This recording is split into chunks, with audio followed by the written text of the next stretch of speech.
Let's get it.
Let's get it. This is going to be an interesting show.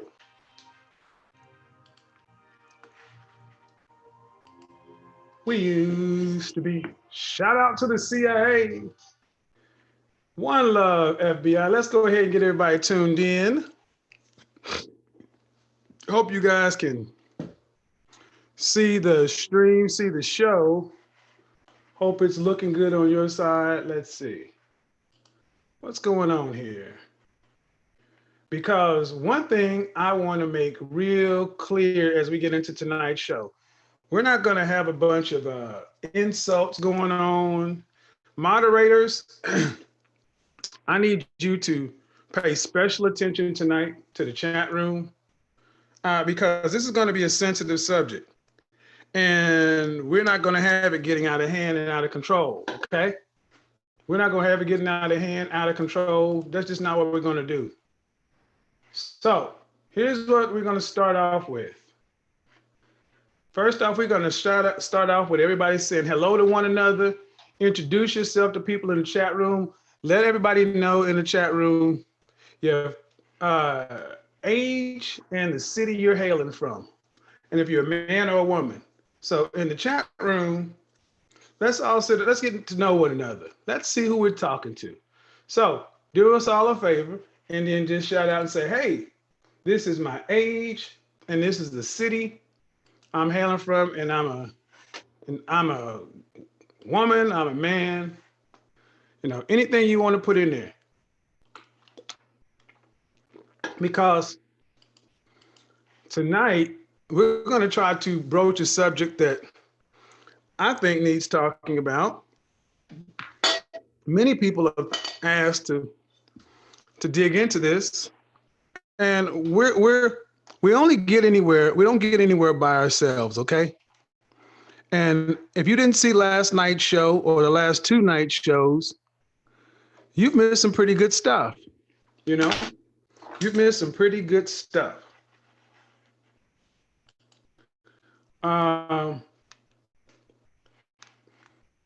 You've missed some pretty good stuff. Why is the truth unacceptable? Why is that?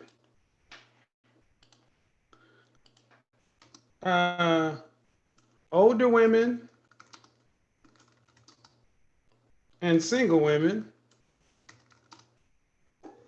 and single mothers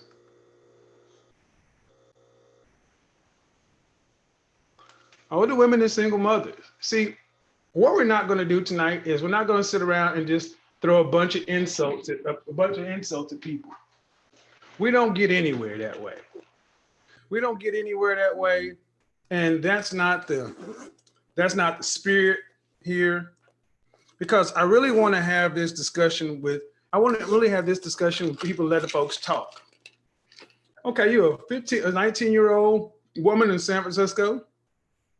Shout out to Tammy. She's a member of the channel, 31 years old in Atlanta. Yeah, we got a pretty broad audience. Pretty broad audience. Okay, so here goes the monologue. You can't handle the truth. You can't handle the truth. People would remember that line from the movie A Few Good Men, in which Tom Cruise and his name just Jack Nicholson were going at it, right? You can't handle the truth. Had an old grizzled war veteran on the stand and got this young upstart prosecutor coming at this dude. And that line will stay with us forever because depending on where you grew up, you didn't have older men being challenged by young guys. And also, depending on how you grew up, you certainly don't had women being challenged by any guy. So how many people saw the show last night? How many people saw last night's show? Put a 1 in the chat room if you saw last night's show, because it was a doozy. What's going on with the internet? The internet is kind of slow right now. If you did not see last night's show, you missed a heck of a show, highlighted by a very honest young lady, 29-year-old mother of 2 from Denver. She and I were on the call roughly 35 minutes. Roughly 35 minutes we were on the call. For anybody that watched the show last night, do you think I gave her some direction, some actionable things to do? If you think I did, I gave her some actionable things to do, or I gave her some direction. Put a yes in the chat room. If you think I basically did nothing except scold, belittled, mocked, shamed, insulted, made fun of, and ultimately mistreated this person. And here's the key word, that I exploited her. I exploited her. Put a 5 in the chat room. If you believe that I scolded, berated, exploited this person, put a 5 out there. Okay? I'm waiting for the 5s. See a bunch of yeses. Of the 242 people watching, I don't see any 5s yet. Don't see any 5s yet. So, what that tells me is that I did a pretty decent job with this person. I'm looking at the women in the chat room. Oh, somebody said I gave me a 5 and said, but she needed it. That's kind of crazy to me, but we're gonna go ahead and build on that. We're gonna go ahead and build on it, because see what it really shows, what has really been kind of shown to me over the last several months here on, especially on YouTube, is some people just don't have the stomach for the truth. Just don't. So we're gonna get into it tonight, because for those of you who aren't familiar, there's a woman by the name of Rebecca Lynn Pope. She's right here on YouTube, and she made a viral video entitled Women's Unrealistic Dating Standards.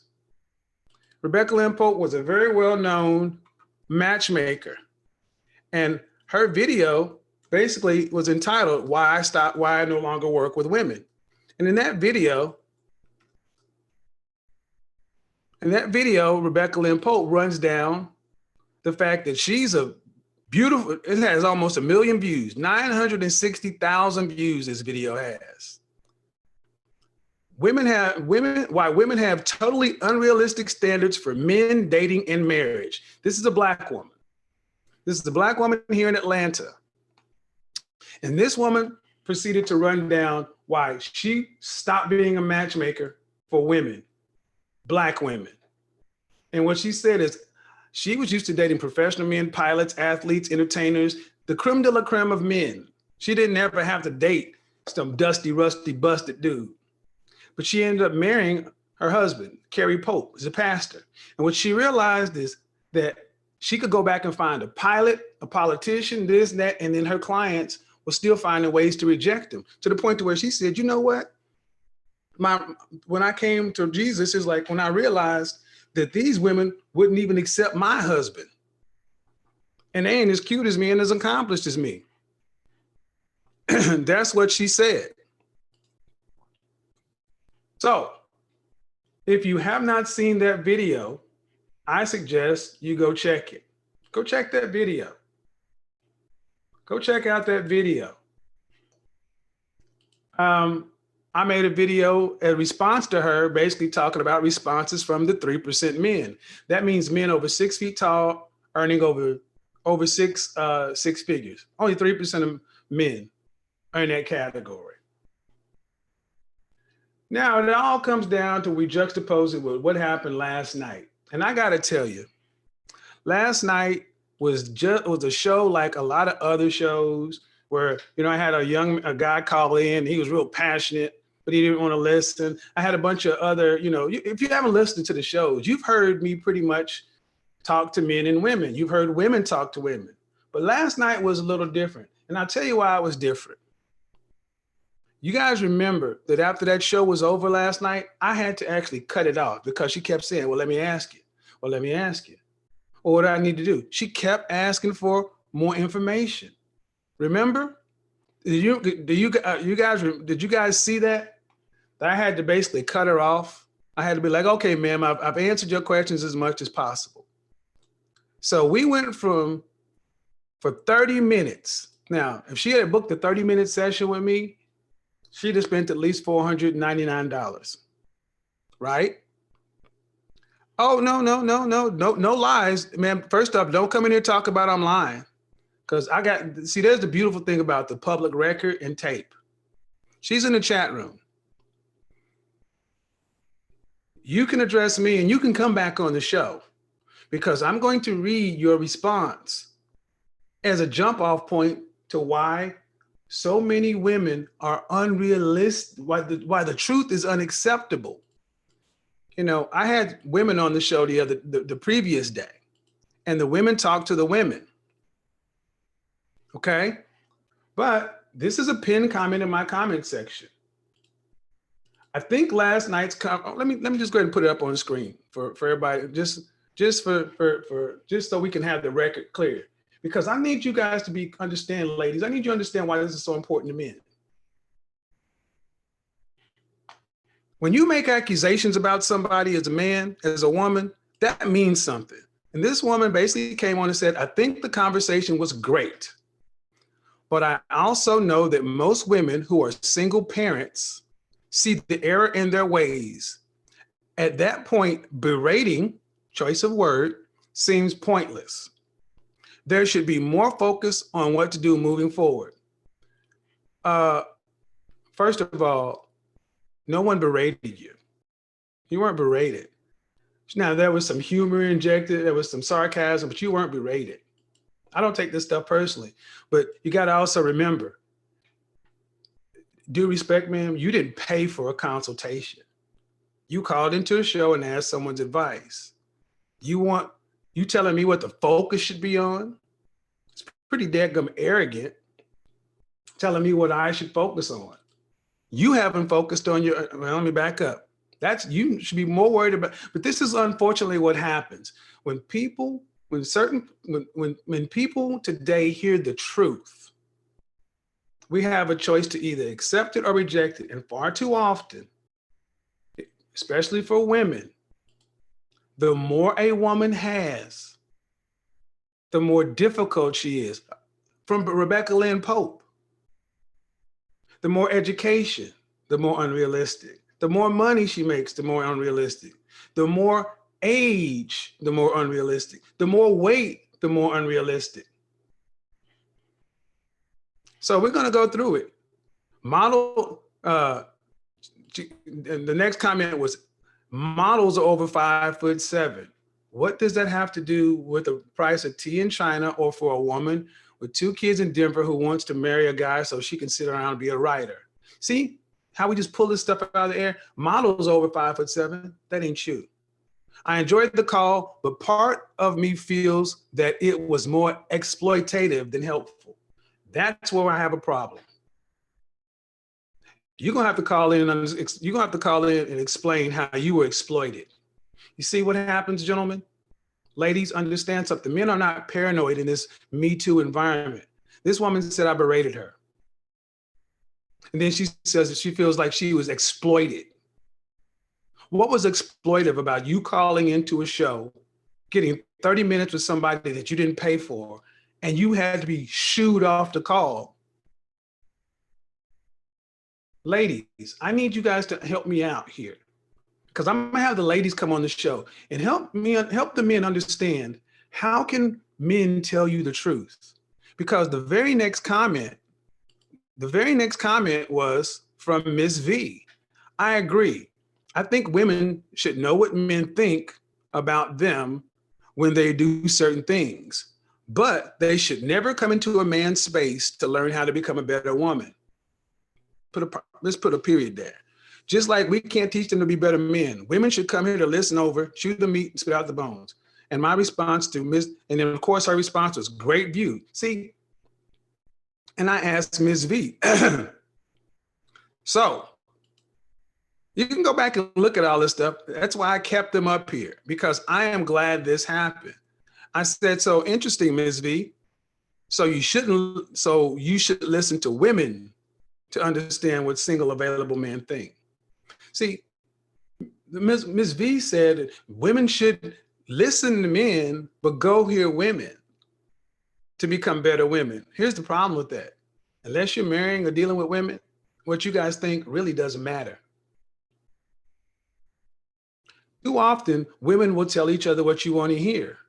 I'm not going after any dating coaches. I'm not going after any platforms, but there is too much prosperity preaching being given to women today in general, Black women in particular. This acceptance culture, telling you you can have everything.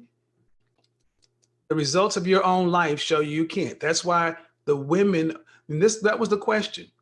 Why are people who service women starting to walk away from them? Why are the people who built their business starting not to do this anymore? Because the question has to be asked. Why? Let me go to my community tab, because I knew this was going to be a video fraught with problems. Because what it comes right down to is the truth tends to be harsh. Reality is the world. The world does not owe you understanding. No one has to understand your background. And here's what I wrote on my community page. You can't handle the truth. Classic line from the movie A Few Good Men. The truth is rarely popular, but it's necessary for improvement for everybody. However, today, more professionals are choosing to see fewer, work with less, or completely avoid providing services for women.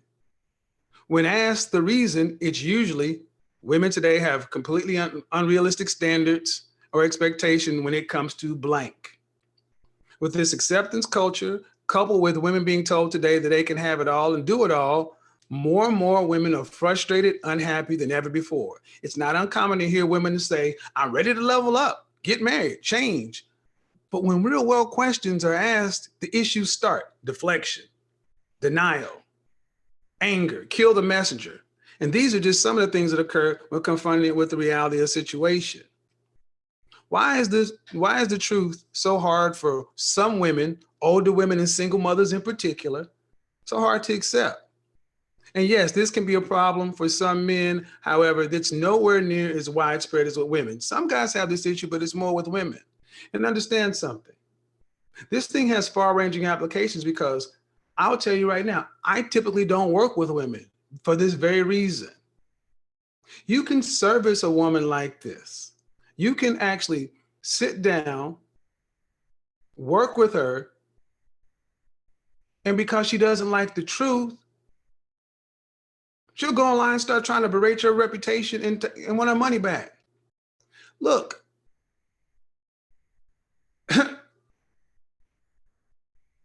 this is not specific to me. When you're told the truth and you go around and talk about somebody berated you or exploited you, or when you come to you go to a matchmaker and you tell her and you reject the pilot, you reject this, you reject that. It's never good enough. When you come to somebody like myself and say, hey, I'm ready to get married inside of a year and I want a 3% man, and you're 5'7" and 330 pounds in your 50s. Yes, real stuff. 300 pounds in your 50s. And I'm like, no one can deliver that. The first thing, and Letitia, you can come up tonight because the first thing you said last night was, I'll let the record play. I will let the record play because we're going to get into it, because make no mistake, this is not about just last night. This is about more than just last night. She is a politician, professional. Hi. So mine is way off topic, so hopefully you're okay with that. No, go ahead. This last subject was off topic, but we can go ahead. We got questions. Hit the like button and show some. Donate. Too. I've been following your information, and I find it very helpful. But you don't really mention what do you suggest women with children do when they're trying to level up. I've been following your content. I find it very helpful. However, you ain't telling women what we need to do. We need to level up. It's hard for them to accept the truth because of the truth of their reality. Well, but that's the problem. It has to be told. So you want to know how to level up. No problem with that. But I made a video talking about, but are you willing to pay the price? Are you paying for the information? You just want to know. If they are no longer with the father or fathers of their children, what do you suggest a mother do to get back out in the dating world, to make herself let me tell you why I don't typically discuss that, because women aren't my target market. Okay. Last night I started off saying why I don't discuss it, because women aren't my target market. Was off topic, but we can go ahead. She is a politician. Hold on. Or what do you suggest women with children do when they're trying to level up? If they are no longer with the father or fathers of their children, what do you suggest a mother do to get back out in the dating world, to make herself let me tell you why. Now, her ultimate question was, what do I advise women to do if they want to get back out into the dating world and level up? That was your question. And I spent the next 30 minutes thoughtfully asking you questions and responding to simply that. That's all I did, responding to what you asked. And then we go down to, if you guys didn't read this comment section, I need you to understand that she was just bold enough to say what so many women like her believe. Some of the responses were, a lot of folks need therapy. You also don't know if I received any. The assumptions made by Kevin and his followers are really disappointing. I like this show. Assumptions? Ma'am, I asked you question upon question upon. I don't need to assume anything about you because you told me everything I needed to know. But what other people need to go to therapy need? See, this is what I need you ladies to I need you women to help me out and help guys understand. Who can tell you the truth? Who can tell you the hard truth? Not this powder puff, everybody can win. You can be 50 years old and still meet your Boaz and get this. You can, there's like you can just decide like that you're ready to be married, and you'll find a man who's going to be a provider and take care of you. There are a lot of people out there selling you guys this snake oil because it's easy to hear. I mean, if I wanted to, I could easily turn around and you know what? If I really wanted to have 1 million subscribers by the end of this year, all I would have to do is tell women the world is yours and start befriending the LGBT community. I would be a 1 million subscriber channel by the end of the year. But I got to sleep at night. So I made assumptions I typed and deleted so many comments, but I realized there's nothing. Let's get down to what did you really say? Again, the folks here hate women, Black women in particular. This is what she said. Go in the comment section. It's all about everybody else. These people here hate Black women.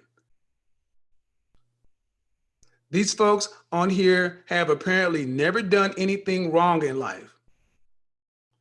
Trying to explain myself in these comments is a fool's errand.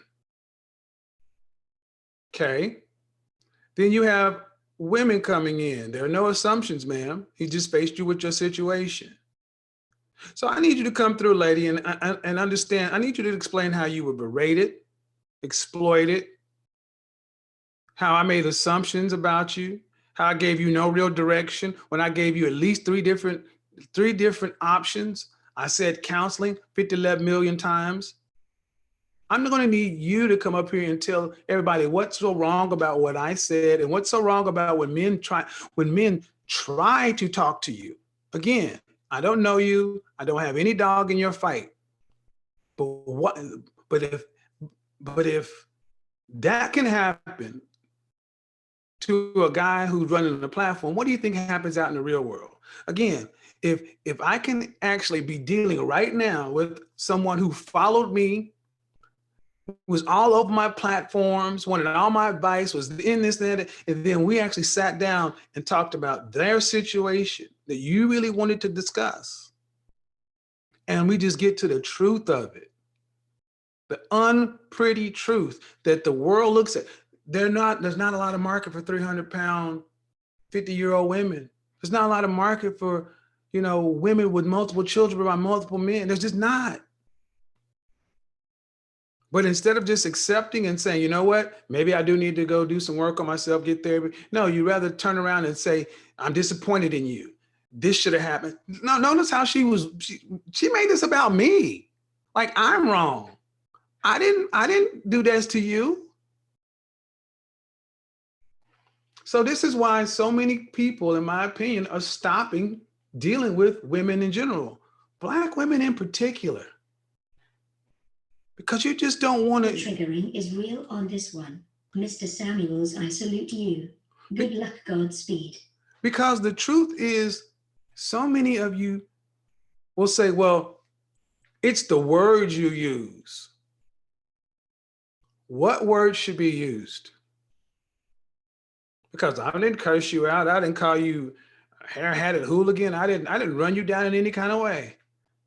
I spent 30 plus minutes and I've done this over and over. The thing is, when I juxtapose this when I got pushback from the young men. I got pushback from the young men up at the beginning, but you know what I got from the men in the middle and the end? They were sitting back in their chair listening. At least a third of them have written me emails trying to request more information, thanking me, or wanting to book consultations. Because men understand the world doesn't owe us anything. Like it or not, you can't have it all. And what the world has told a lot of you ladies, it's not working. But apparently you can't hear, apparently there's something that we men just don't possess. There's just no way to tell you guys the truth. So here's what I like. Roxy, you're here. Fitness Mom, if you're here. Shy, if you're the sister, the young lady from the previous night, if you're here, you can come on. LG, you can come on. Letitia, you can come on. I want you ladies to talk to each other about the reality of that call last night and this mindset. How do you get to level up? How do you become the best version of you if you cannot hear the men tell you the truth? Miss V, you're more than welcome to come up too, because there's this whole thing about how men should talk to women. And I'm sorry, ladies, most of you weren't raised with a father. You don't know men. You want men to be women. Rebecca Lynn Pope said it herself. A lot of you ladies think men are to act like women. Men are men. If you cannot deal with a little bit of what I said last night, if you can't deal with that, you are not ready to be involved with any man worth his salt. If you can't deal with that, ma'am, I don't know what to tell you. But I want to let Rebecca Lynn Pope come on here and run a little bit down. Wick, you guys know that I have been fair use, lately, fair use, fair use, fair use. And just share my viewpoints on why women are just many women. I'm not going to say all women, but many women are very, very fair unrealistic about their standards for men dating and marriage. It's fair use. So I'm going to give my opinion on this. And now listen, girls, I'm about to be very raw. I'm about to be very real. I'm about to just shoot it to you as just straight as I can, because I'm hoping that this helps somebody.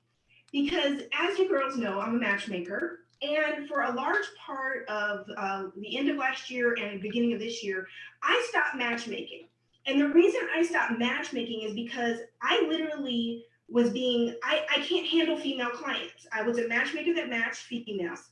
And I had a few male clients, but predominantly I was matching women. And listen, it was such a valuable lesson for me, because what I learned is that fair the use. average woman doesn't really want just a good man. She doesn't want a husband. What she's really wanting are these standards or ideas that she has of what a man is supposed to be. But did you hear this woman say? She learned a valuable lesson. The women don't want men, they want this list. Why? Because just like so many of the women that were very honest, they don't know us. We're just a list of stuff. This is nothing what men are. This is not realistic for who men are, how they think, what they value. It's just this preconceived, idea that women have of who men should be.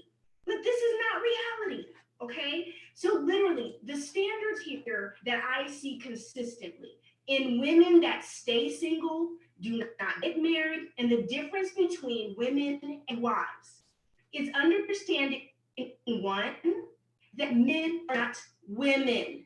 He's not going to be your best friend like your best girlfriend. You can't talk to him like that. They don't talk like that. They don't talk that much. They're not so sensitive and girly the way we are as women. Letitia, you focus on me. Don't focus on the chat room. Focus on what I'm saying. This is where a lot of you women fall short. You're so used to being masculine and manly, you want to fight everybody. Focus on the guy that's trying to talk to you. You said in one of your comments that you date, you're feminine, you're all this. If all that was true, ma'am, you wouldn't even been calling last night. More deflection. Talk about your word, reign supreme. That ain't nowhere close to feminine, not work. Anyway, focus on me, because I'm gonna let Rebecca Lynn Pope tell you some more, and we're gonna get into it. It's a job. We're gonna get more into it. Fair use. So if you're expecting a man to be all super sensitive and so considerate and just so everything like your girlfriends, you're barking up the wrong tree. So if you're expecting men to talk to you like women talk to you, you want men to be in some panties. You want us to be you, and that's not us. But again, just like most boys, you weren't raised with a father either. He's going to hurt your feelings all the time, or else you're going to feel like he doesn't communicate because you're holding these standards like he's a girl.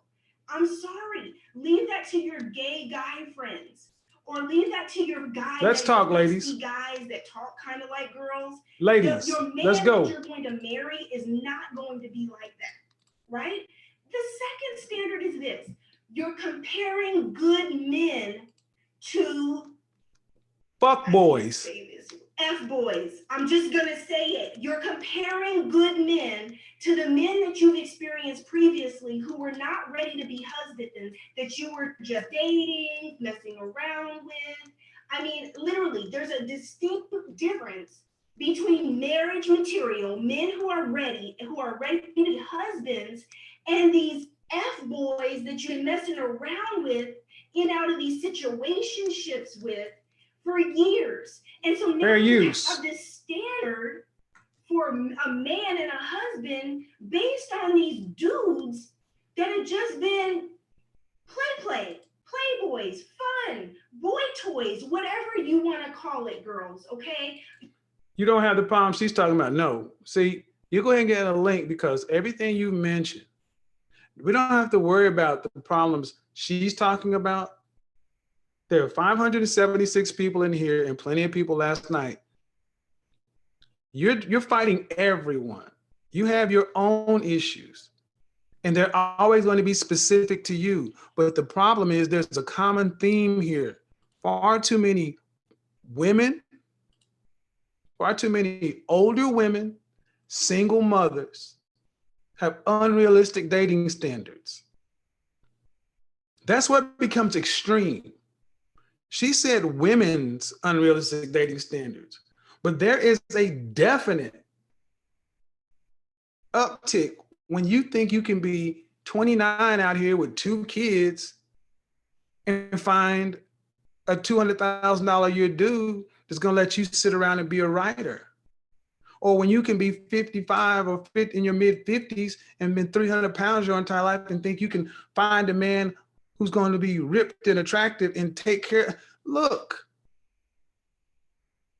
and what is it going to take for you ladies to be able to hear the truth?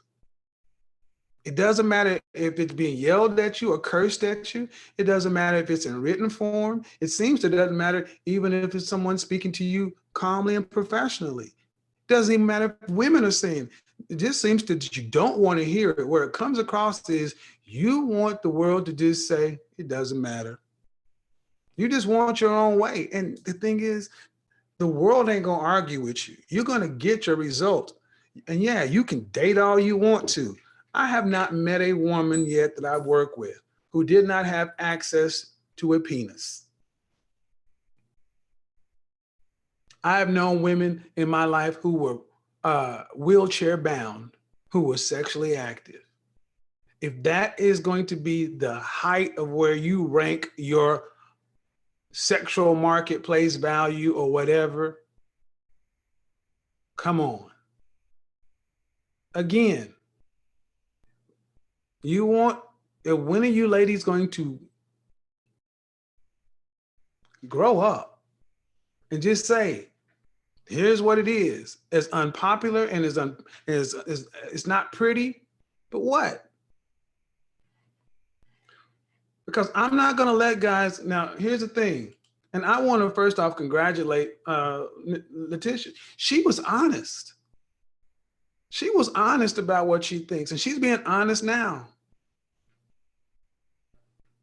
But I want to understand, ladies, is you ladies talk to each other. How can you guys help each other get what you want? Because apparently no man can tell you a man's truth. I mean, Derek Jackson and those kind of guys who will tell you that single mothers are for real men. You know, shout out to Derek Jackson. He's prosperity preaching. How are you going to get what you want out of life if you're not willing to really, in less than 24 hours, this woman turned on me. You exploited me. You berated me. I'm disappointed and this and that. And I'm like, wow, this happens in business too. This is why I don't work with women.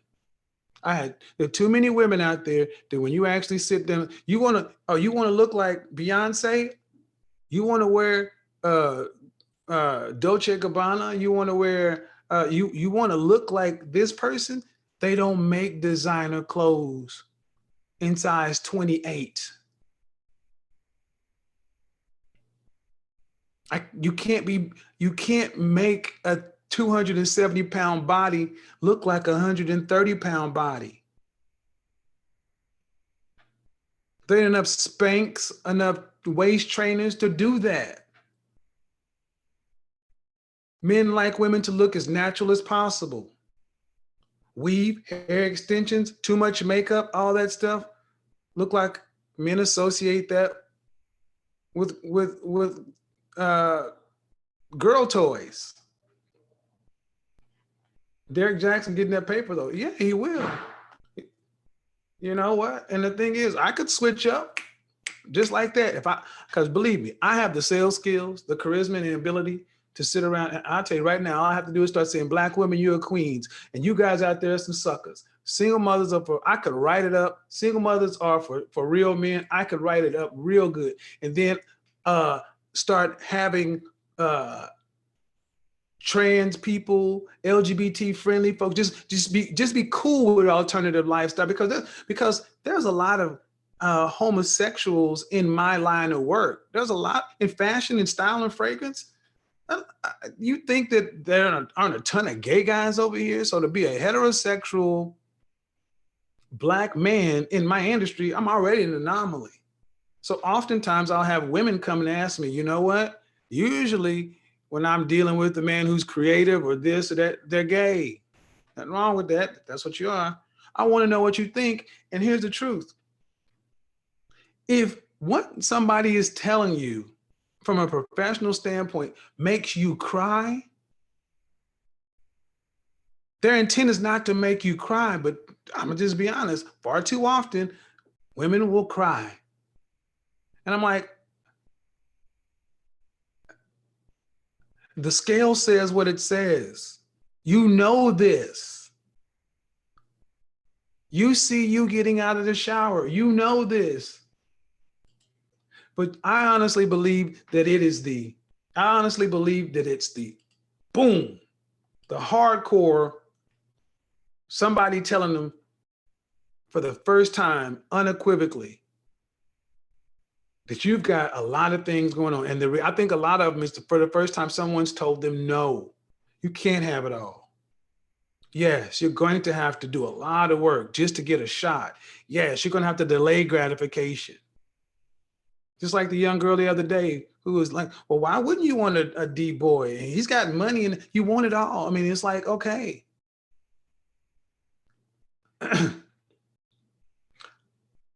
Here's what we're not going to do. We're not going to turn this into a woman bashing session. So my brothers, for the guys who are, on that red pill, that MGTOW stuff, hey, my chat room I'm not doing that. Y'all want to get off. If you want to get your rocks off shooting at women, hey man, this ain't the place. I mean, I keep it real, but we don't go overboard here, because that's not the tone. That's not the tone. So, look, and here's the funny thing. This show is going to get crazy.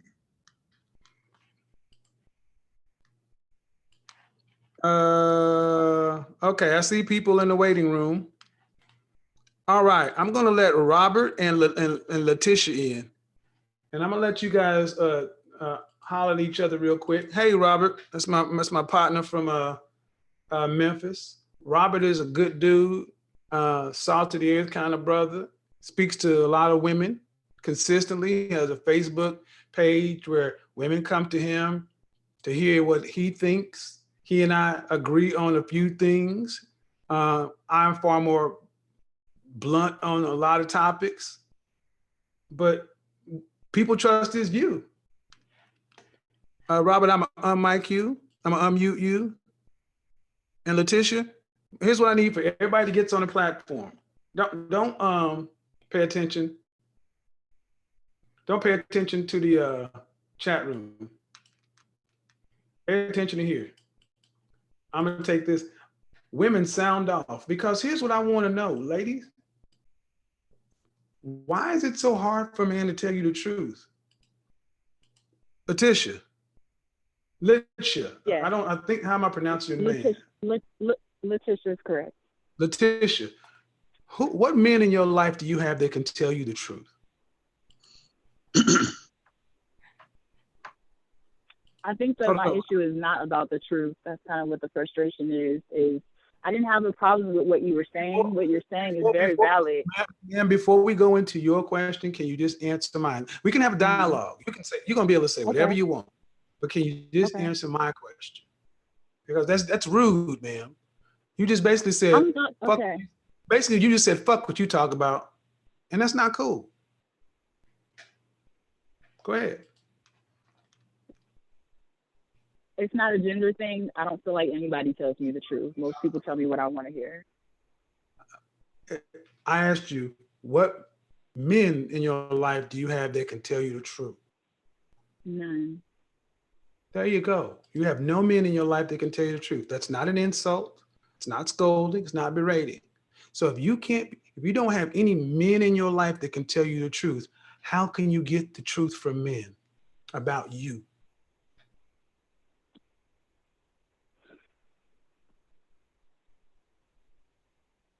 Do you think that's a fair question? I think it's a fair question, but I don't understand. I guess I don't understand where we're going with that, because I don't have a problem with the truth. That's kind of what I've been saying the whole time. And I think that's where we're not seeing eye to eye. Well, we're not trying. First off, see, you're already coming at me like I'm your enemy. Like you don't want to answer a question because it's like, well, you're trying to outthink me like we're playing emotional chess. I'm not doing that with you. I just asked you, what men in your life can tell you the truth? None.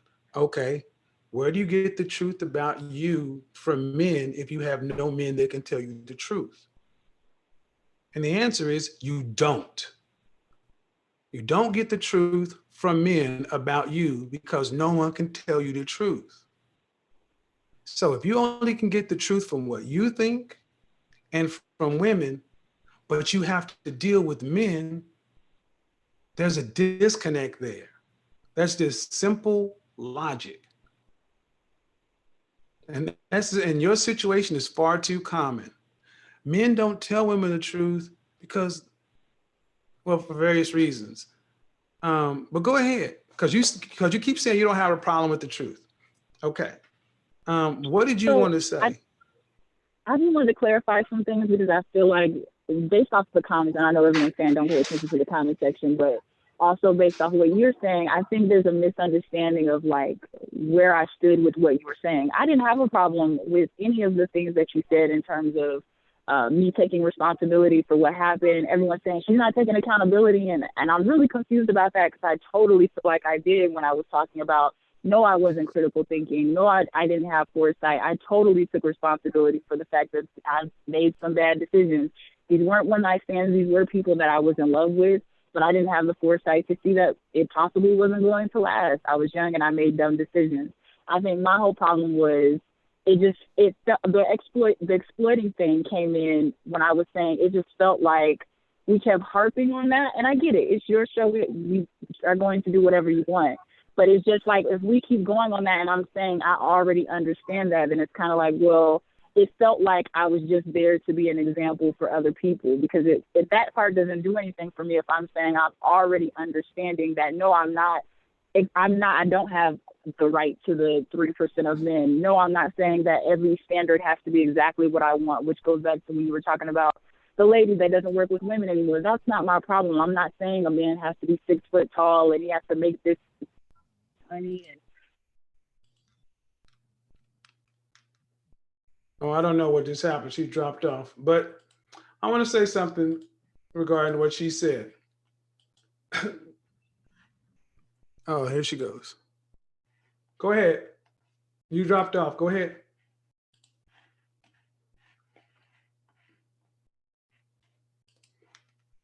Robert, I'll get to you in just a second. I'm going to go ahead and shut your camera down too, bro. I'm going to shut your camera down until it's time to get on. While you're getting your microphone together, Letitia, the word exploit, verb, to make full use or derive benefit from. Yes, I made full use of everything you told us for your benefit and for anybody else's benefit to watch the show. And because you have no men that actually have ever been in a position to tell you that, it needed to be repeated. Because everything we talked about in your situation from college to now has been repetition. See, what happens oftentimes is you say accountability. Okay. accountability is not a problem. I feel as though I took full accountability. I've said it over and over again. Let me tell you something, ma'am. You don't believe what a person says. I believe what you do. And if you were really taking accountability to the level that you're trying to convince me and others you're taking it to, you'd have some work to show. You've not done anything in your life to take accountability as far as therapy, counseling, any of that stuff. You just That's said, the assumption I'm talking hold on, about. I ma'am. did. Hold on, ma'am. Hold on. You just said, and here's the thing, and that's no problem. You said you did what? You said you did what? This Go is ahead. what I'm talking about, the assumptions, because that's assumptive to say I haven't done therapy. You didn't ask me if I have. I have. I did ask you if you had. I did ask you if you had therapy or counseling. I don't remember getting the opportunity to answer. Okay, ma'am. Maybe I asked everybody that question. I asked the previous two people. I asked the 3 people after you, ma'am. So because maybe there was a didn't. misunderstanding. Okay. So you've been to therapy. Yes, I've done work on myself. That's what makes it so frustrating.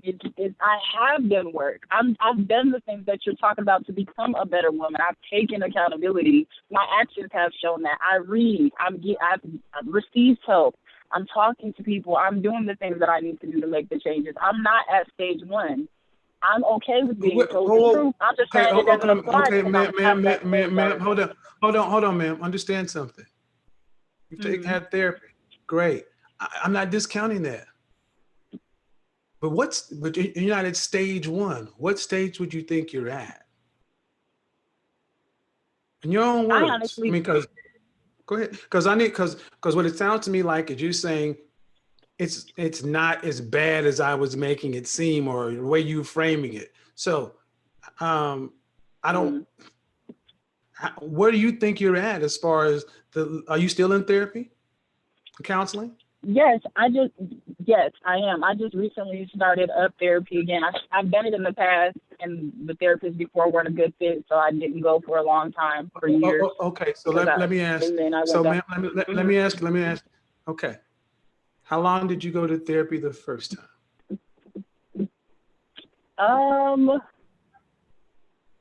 Not long. Maybe I had went. It was when I was way younger. I had went probably like a few weeks or something like that. But I was convinced it wasn't a good fit. Okay, and then what's the longest you've ever been in therapy? Not long.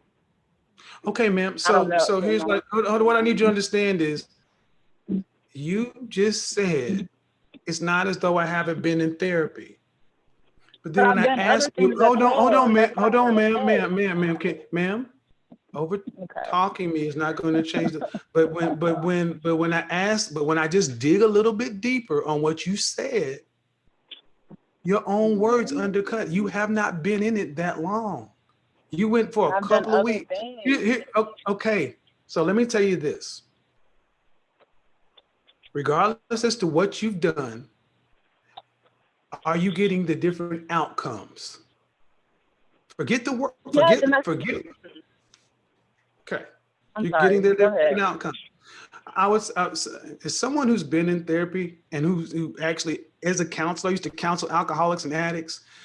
Even when I was in my marriage with my wife, we went through 6 counselors. And what I learned going through this is that there are certain personality types that reject counseling.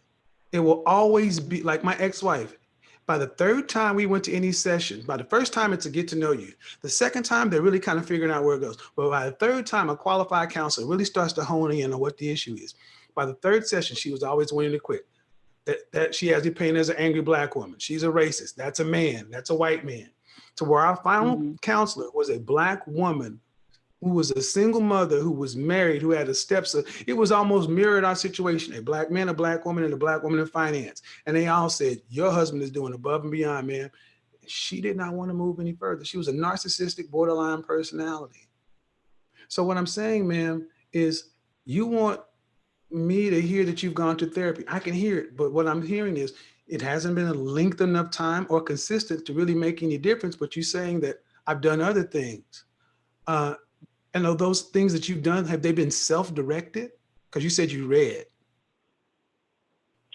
Not everything has been self-directed. I have had mentors, and yes, I have done reading and research and followed other people who were inspirational. I guess what I'm saying is I've understood that I've had problems, and I've never denied that, and I've been open to resolving them, and I'm still working through things. But I don't really feel like those are the main things that's holding me back. It's not like my mind is just all over the place. It's a matter of I made terrible decisions in the past, and I'm a totally different person from who I was at that time. It's literally like night and day. I almost can't even believe that I was her. And now my issue is trying to get past the fact that I still have to carry my dad. Ma'am, if you're a totally different person, I talked to the now version of you last night. Right. I didn't talk to the version that you're talking about. See, here's the thing. We all remember where we were when we started. But each one of us has our own issues. That just lets us all know how far, how messed up we were. You got to get to normal. That's what I'm saying. We got to get to normal. And what you're saying is you're night and day. Okay. But then why still the level of combativeness and the same? And I ask you about decisions that you would make or choices you would make. And you said it with your today mind. And your today mind got you the response from the people in the women in the chat room, the people watching the show. I mean, at what point what am I saying wrong? I'm saying that I don't get okay, let me tell you what. Do you think, okay, you're over on this side and what people were saying is over here. And when do you start listening to what people say other than what you believe? I'm listening. The only thing I'm hearing is people are saying I'm not accountable and that I'm being delusional. And I'm literally saying, yes, I'm taking responsibility and I'm not delusional because I don't have any specific expectations on having a certain type of man. So those are invalid. So I'm not understanding why there's this demand that I have therapy. I'm just doing all of this wrong. I'm like, well, point it out. What am I doing that's so crazy? Well, I'm telling you, I would tell you this. I would tell you this, ma'am. The one, anybody who quits therapy is just like somebody who quits. Tiffany, you're gonna get your sound straightened out. Mute the stuff in the background, and I'll unmute you. People who quit therapy, it's just like people who quit chemotherapy and diabetes medicine. They start trying to do their own homeopathic or whatever. You are on your self-directed stuff. And that's the thing. You still feel like you know better than the professionals, the people who are licensed and trained to help people in your situation. You said you had a mentor. Due respect, ma'am. Mentors are not clinical counselors. Mentors are not clinical counselors. They're supposed to help in different areas of life. They're not. I've had mentors too, but they're not. See, you have this stubborn streak that I read from you. You want to do it your way, and you can. But the net of it is, are you getting the outcomes you want? Because you talked about what you wanted last night, and you don't have that. You say you don't attract guys with kids. You don't have any, you attract a certain kind of guy. Just like Rebecca Lynn Pope was talking about. You attract fuck boys. You don't attract marrying men. That's not true. This is what's so frustrating. Okay. All right. Fitness mom. Somebody talk to her because she's not hearing me. Fitness mom, go ahead. I'm hearing you, but you can't. Okay. Somebody else go ahead and talk to her. Go ahead. Somebody else. Fitness mom. Tisha. Hi, Tisha. It's not insane. Hello. Remember when he said that you want everything and you were saying that you don't want everything? I'm sorry, you said what? I said that again? I'm not understanding the statement. Remember when Kevin had said that you had wanted everything, or you were saying that someone had said that you had wanted everything and you said that you don't agree with that? I don't agree with that, right? Well, the thing is, when he said that, or whoever was saying that you want everything, what they meant by that is you want a man who makes enough to support you and your children, preferably without children of his own. You said he can have children of his own, but you would somewhat prefer that he does not.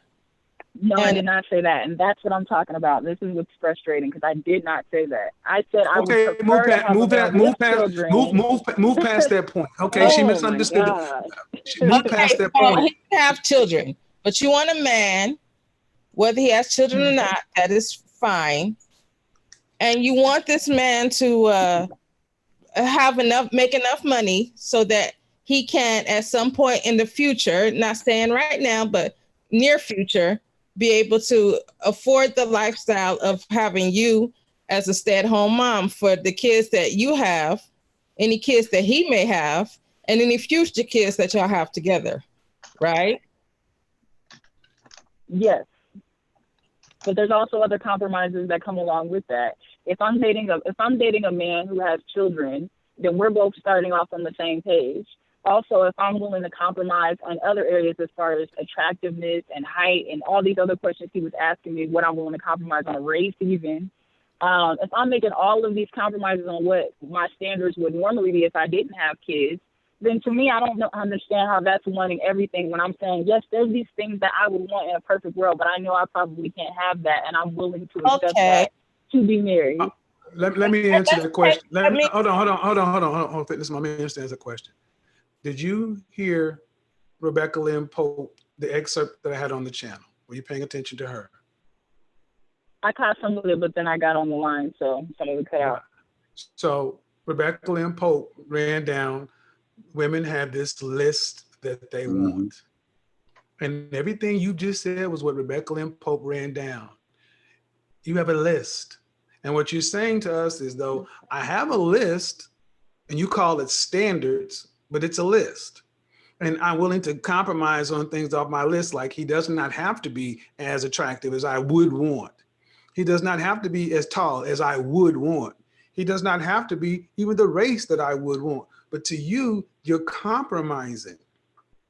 And you think that that should get you points in his category, but it doesn't.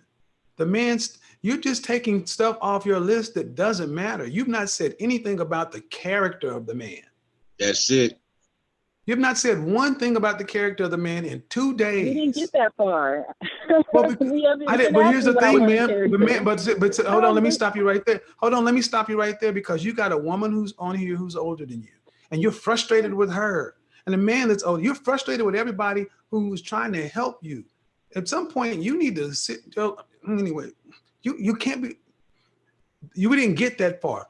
If you really were in the mindset you need to be in, man, with your self-directed help and your books and everything else, that would have been the first thing you would have started with, is character.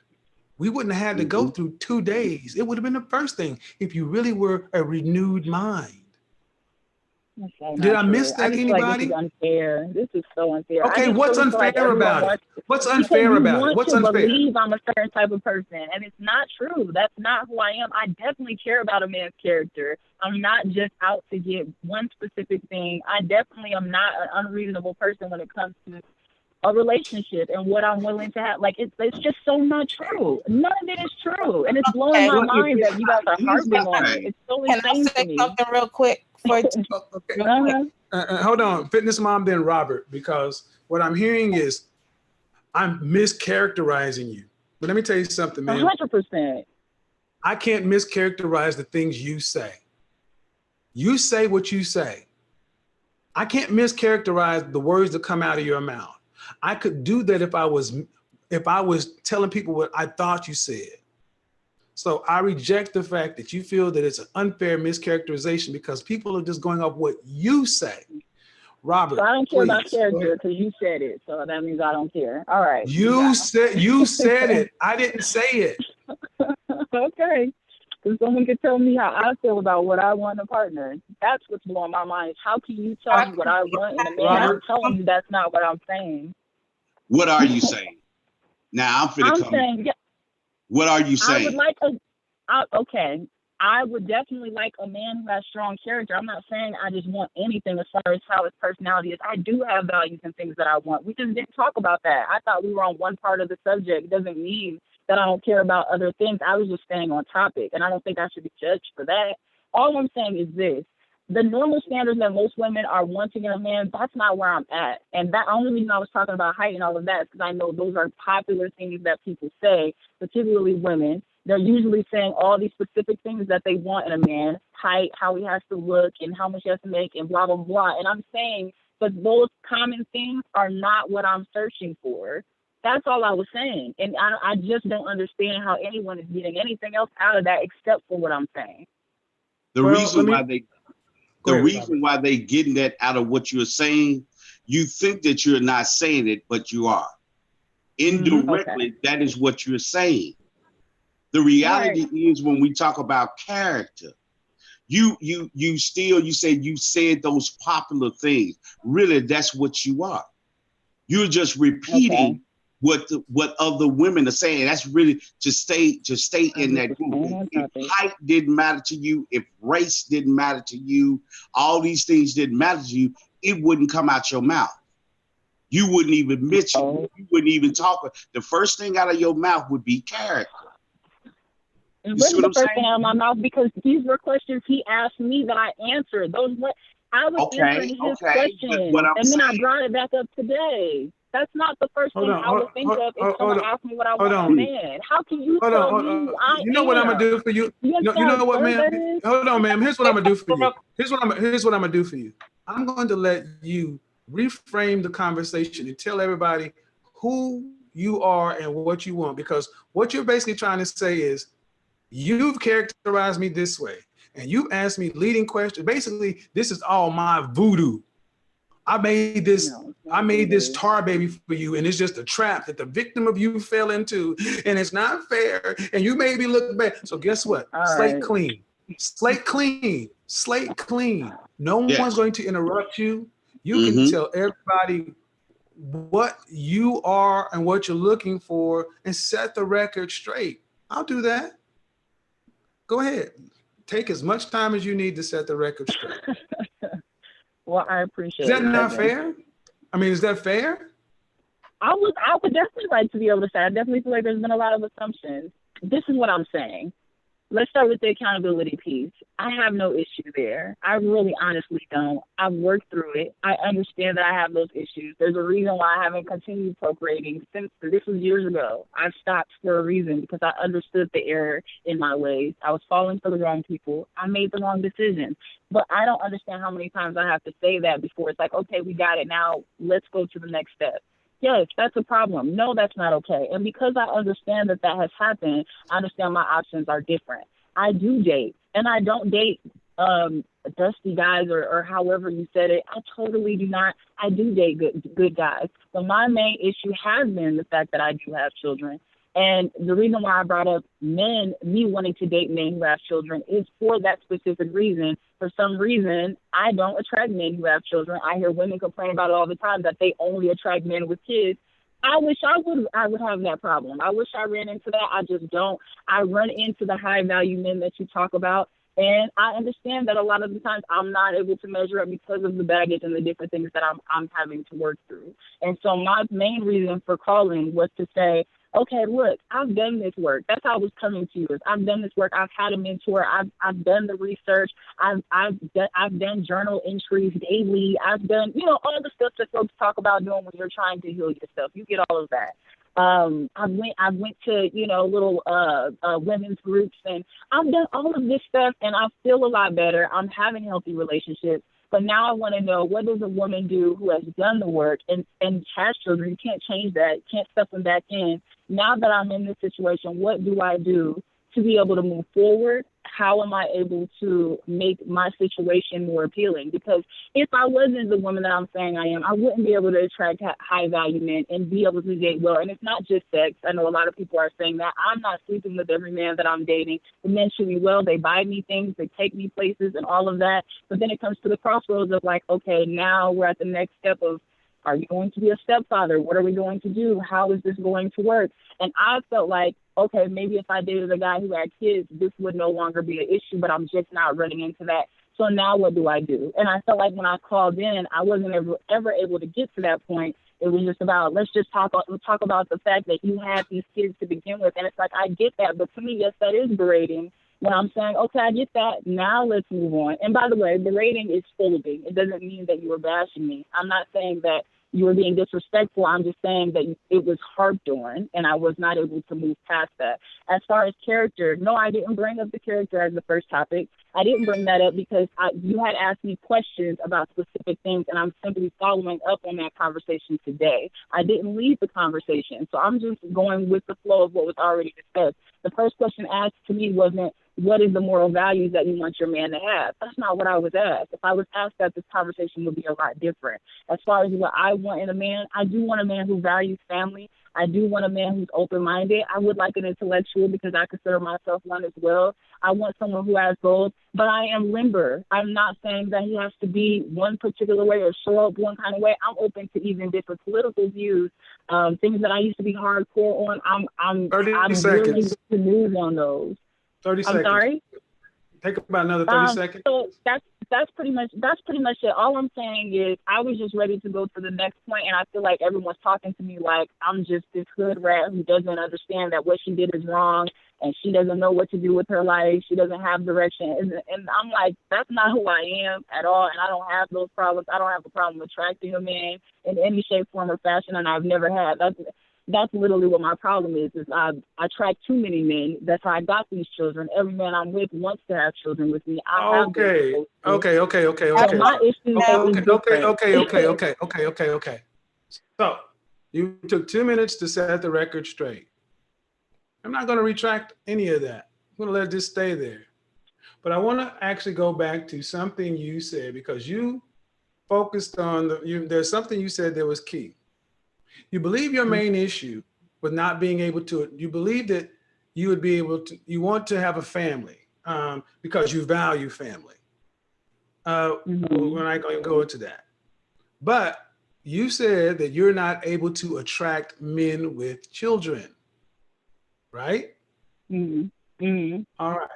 And you also said that women with children that you know or other women don't have the issue of attracting men with children, right? They hate it. Huh? They usually hate it. They complain about it. Okay, but that's what you would want to attract. Right, correct. But you attract what you are. We all do. Okay. What does that mean? I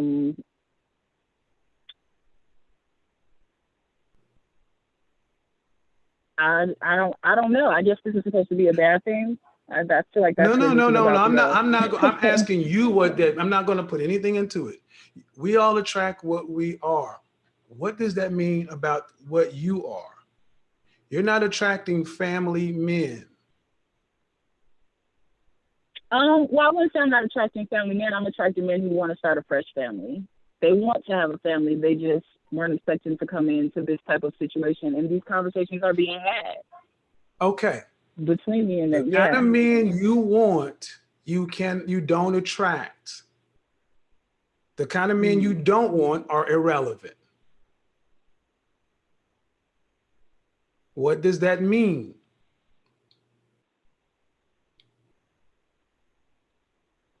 I don't know.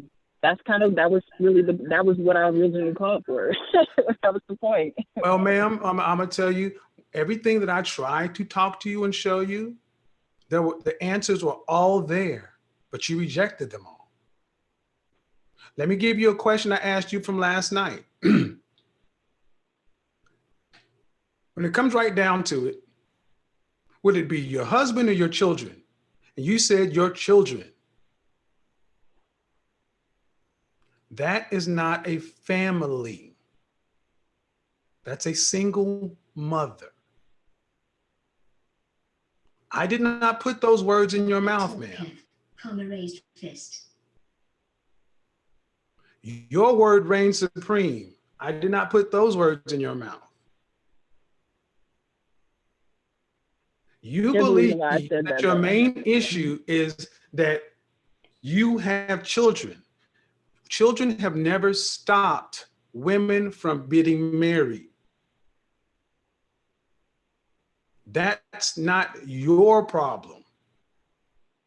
All of the work you've done, the litany of stuff you ran down, you speak as though the work is complete and you're ready to move on to the next thing. But the results of your life and your own outcomes show you that you are not getting that. You want credit for intent or work done. You can graduate high school, but that does not qualify you to go to Harvard just because you want it. You got to earn it. The work is not done. As a millennial man, 30 years, tell them the same thing you're saying, Kevin. The work is not. To learn only to. The work is not done. That's not an insult, man. So when you hear Fitness Mom and Robert and me and multiple people telling you the same thing, and you're just like, yeah, I get it, but I've already done. Let's get on to the next point. It's like you're in a hurry to get to the next point. But the next point is to be a wife because you value family. And I ask you, what do you value about family? Mm-hmm. You just said, you just ran down a bunch of buzzwords to break generational curses and this and that and this and that. And the stuff that's important, the character, the actual what a man is there for. And when I asked you these questions, you had no answers.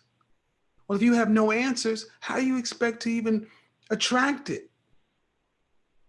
And no, it's not up to me to just give you and say, well, you completed your therapy. Here's the next playbook. So when you say that you didn't have any real direction or that nothing was there, you're not ready for what it is you say you want. Because if you were, you'd attract it. Oh, I will eventually. I have no doubt. I just was trying to get some more insight. I know that I'll eventually find love, regardless of what everyone in the comments wants to say. Forget the comments, but see, the thing is, okay, and so here's the thing. Wow. You just took the path of, it'll happen. And forget the people in the comments. Everybody's stupid. Okay. I don't think they're stupid. I just always get what I want. So I know it'll happen eventually. Well, if that's the case, why don't you have it now? Some things take time. What you're not putting into the fact, ma'am, is there's an issue with the way you're communicating with me. Mm-hmm. You're pushing back. You're arguing. You're arguing with everybody. You're ready to fight the world. When I said that at the beginning of my last session, ain't nobody gonna sit around and fight with you and argue with you. Mm-hmm. They're not gonna do it. And you can play this blood and guts thing all you want to, but no one is believing what you're saying. And it's good that you say it, but I don't think you really believe it yourself, because if you did, you wouldn't be here the second go around. See, the truth of the matter is you can't humble yourself to accept the help. You got a lot of pride. Because when you talk to a counselor, you said there was something wrong with the counselor. There's always something wrong with everybody else. First of all, that was years ago when I was way younger. I've changed. Once again, this is what I'm talking about. Okay. All right. Well, you're right. You're right. Everybody else. You're right. Everybody else is. I can't win here. I get it. No. I mean, no. Everybody else is right. Go ahead, Fitness Mom, Robert. You want to believe I'm a terrible person? That's what y'all want to believe. Let me Can I say this, Letitia? Can I say this real quick? Fitness Mom, go ahead. Go for it. And Robert, you're next. Go ahead, Fitness Mom. The thing that is all the you're saying you want sacrifices or things that you're willing to give up to meet this man. Like he can be shorter than you like. He can be less attractive than you like. But you do realize that those are sacrifices that the man has to give up. What are you actually willing to sacrifice to be in a relationship with the kind of man that you want? how is he giving those things up? He's giving up his attraction. I don't understand how he's giving up. Oh, hold on. Fitness, Letitia, can you just answer the question she asked instead of asking her to double? That's I'm just saying I don't understand the question. How is he sacrificing? Hold on. Here, let me reframe it. You're making compromises on your list with men. What did you ask? What is she willing to sacrifice to get what she? What did you want to know? What does he get for that? Yes, the thing about it is, when people were saying that she was wanting everything, it's the fact that she's willing to go with a less attractive man. That's not really a sacrifice for her or you as a person that you would have to give up. That's really, you accepting a lower man. Like, it's always about your partners or what you're willing to accept on their shortcomings. But what about you that you're actually willing to give up? Like, are you willing to give up more custody with your children? Are you willing to give up the fact that he'll be able to discipline your children without you stepping in? Like, what are you willing to give up of your control and power over everything that's going on? Yeah, I kind of asked you that yesterday. Would you be willing to send your kids elsewhere? Well, I'm glad she brought that up because I didn't get to answer that yesterday. I don't have the option of giving up custody. They're barely involved now, so that's not really an option. Hold on.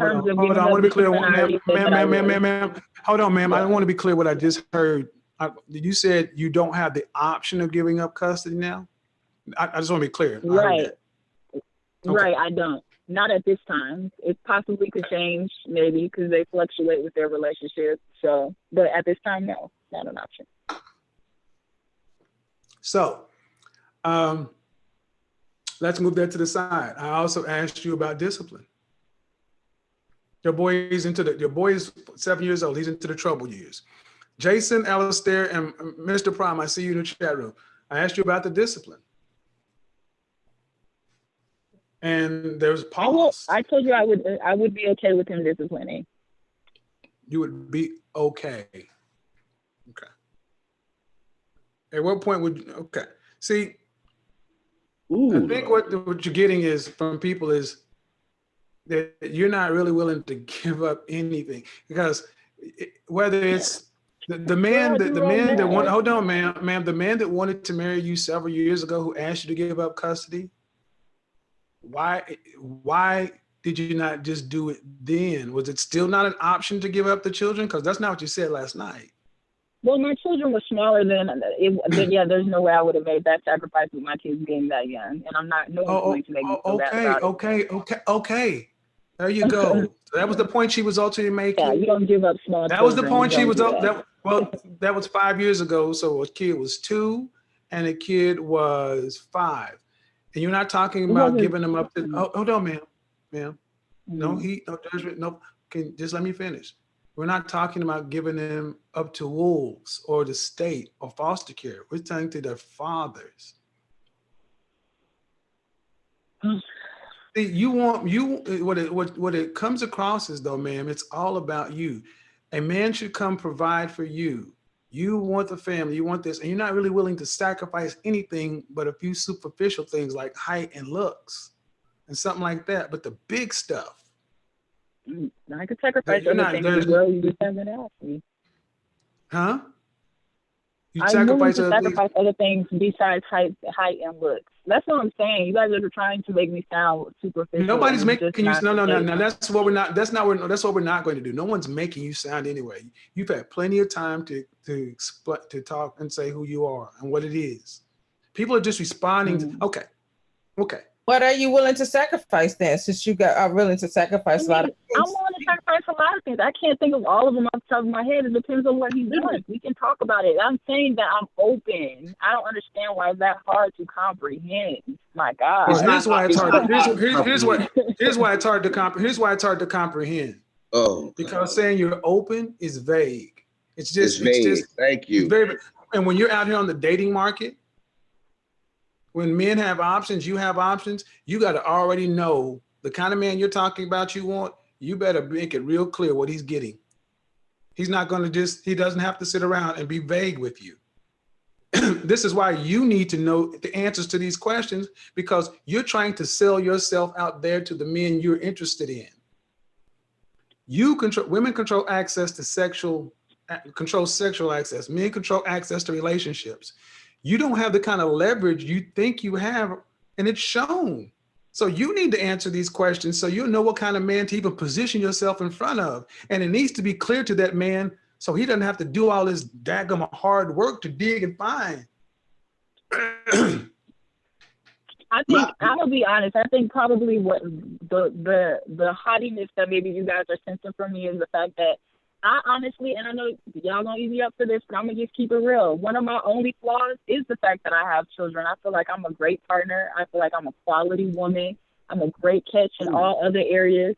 And I think that's part of the reason why I'm just kind of like, yeah, that does suck, but I attract certain men because I got a lot of great things going for me. That's okay, let me get in here real quick. Go ahead, Robert. So you're I know y'all gonna hate that. So you're telling me. We heard you. Go ahead. I heard you. So you're telling me that you as a woman, just because you got kids, you are not valuable. I think that's how the market sees just me. answer yes or no. Are you telling me it's not a yes as no a question, woman sorry. that has children, you have no value? I'm not saying no. I'm not saying I have no value, but I'm saying that's the only thing that takes me points down. I've literally been told directly, if you didn't have children, we get married right now. I've been told that verbatim. Well, I know this. So here's the saying. You claim that you are only attracting men that either don't have children or won't have children, but you talking about every other woman that you know is able to attract men with children or without children. What's your problem?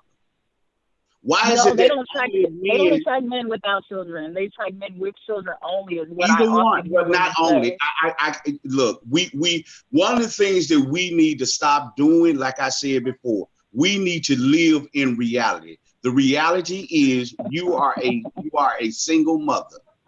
Okay, that's a fact. Now, if you feel like you want a certain type of man, you have to give off that value that you are not a liability, you are an asset. You telling me that you're an asset by your conversation lets me know that you are a liability, because even with your own children, you are willing to give up custody of your own children just to be able to have a certain lifestyle. Do you understand? She's not willing to. She's not willing to give up her children. He's telling me I should. But you consider. Whoa! Hold on. I said there were three options. I said that you can either deal with the dominant kind of man that's going to be able to make the kind of money you make, but he's going to have full control. Because those kind of men don't just sit around and play beta male roles. You can wait till your children are out of the house, or you could do what you were asked to do 5 years ago, which you turned down, is to send their children off with their father. The boy, honestly, I believe the boy should be with his father after 7 years old anyway, because no woman can raise a man. The girl, you've already had 10 years with her. Let her have the next 8 with her father. I mean, it's not like you're talking about going off and traveling the world. So we're not talking about is some flightiness. I'm talking about a man steps to you like the other man and said, I will marry you and do all these things. And you said, no, you wouldn't do it, which is cool. Yeah.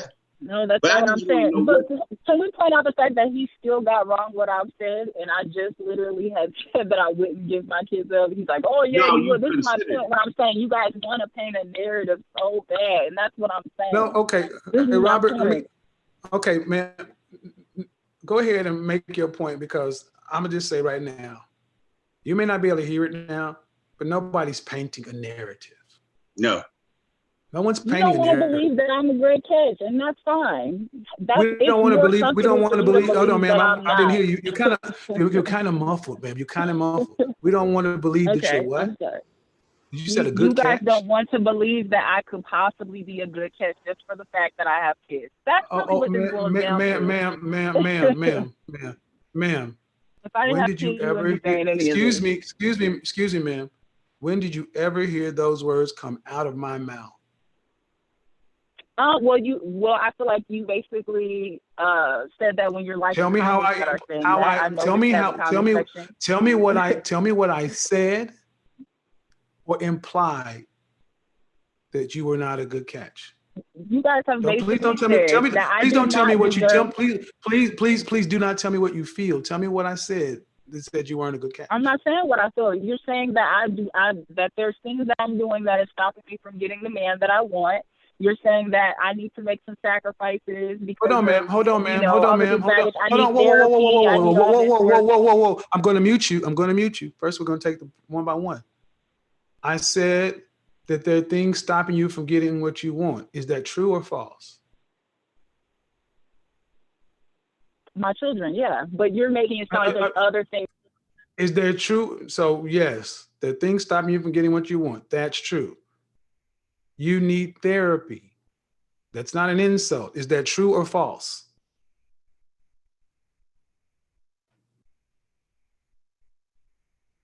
See, this is what happens. You just throw something out there, and then when I'm asking you to stand on it and justify it, you can't. You're just running on at the mouth talking about you're trying to say I'm not a good catch. I said the very things you said. You said these things are keeping you back.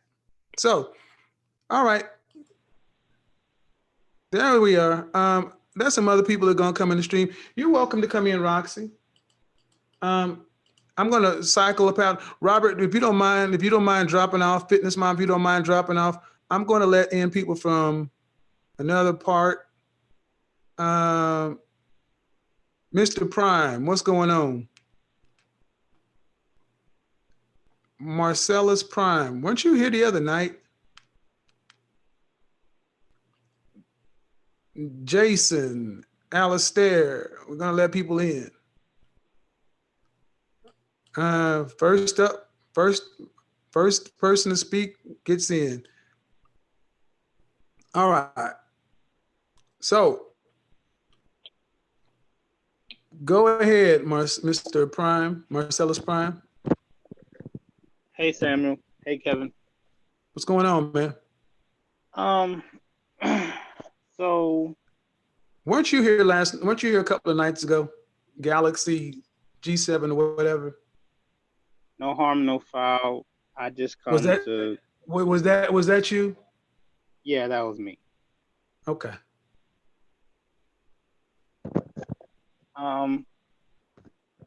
So we didn't necessarily you was talking okay. So I know exactly where the conversation is. I know who you are. Go ahead. Okay, so my question is that I walk up to women and I talk and conversate, but it seems like not that it doesn't go well, but it doesn't go outside of just friendly conversation.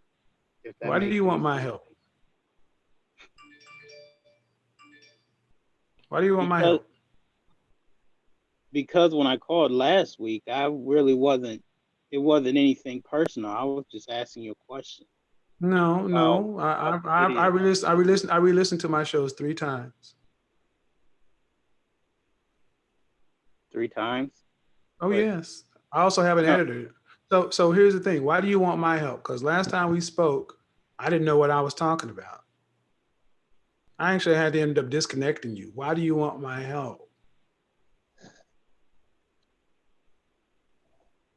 Because it's not something that I've heard before, but because you haven't. Okay. Why do you want? Okay. You were insulting, argumentative, combative. Let me bring you up to. Let me school you on something or whatever. That's kind of how you ended it. I know who you are. And you think you just call back? Hold on. But then you just call back into the show. You want something. I don't mind you calling back and wanting something. But you think that's how you deal with somebody? You just because this all has this all has import. This all has relevance. You don't think So, there's something you should be saying, something you should have said? Because you want I didn't, something from me. I didn't, when I called, I You didn't want have, something from me. I don't mind that. What? But you don't get a chance. See, this is what you guys like. The one is you are the lone wolf, the guy, the incel, that thing. You have no social skills. You apologize to people when you offend them. Just because it doesn't make sense to you, you okay. have to deal with people. People don't receive you. All right. There's something going on with the way you communicate that's off-putting to people. I asked you how this conversation flowed, and you were sarcastic. You were sarcastic, and you're an asshole about it. I know who I'm talking to. And then you come on today, you say, you know what? We got off to a rocky start. My bad, whatever. You just say, go right into what you need. The world doesn't know you understanding. And that's a disconnect here, man. I just asked you, why do you want my information? Why do you want my advice?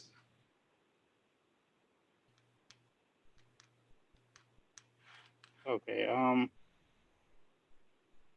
If I have offended you, no, honestly, if I have offended I don't you, take this stuff personally, but I'm just listening to somebody. Dude, you have a problem building rapport with people.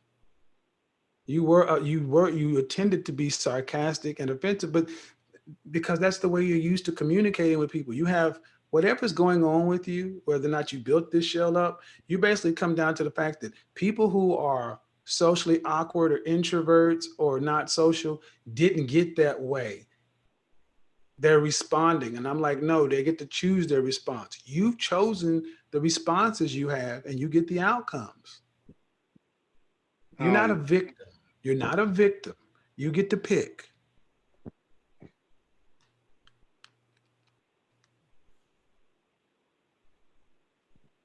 So so, because so just let's do this. Just get to the point. What is it that I can help you with? Because I got other people in, and no offense, but the way you talk is slow and broken, and it's kind of hard to follow oh, you. So, I was listening. I was listening to what you were saying and not but butting in with okay, what you were saying. okay. So, So what do you want from? What do you need from me? okay, it's the approach. The approach. Yes, Okay. How tall are you? 5'5". 5'5". Yes, How much do you weigh? about 200. 5'5", 200 pounds. How old are you? 28. 28.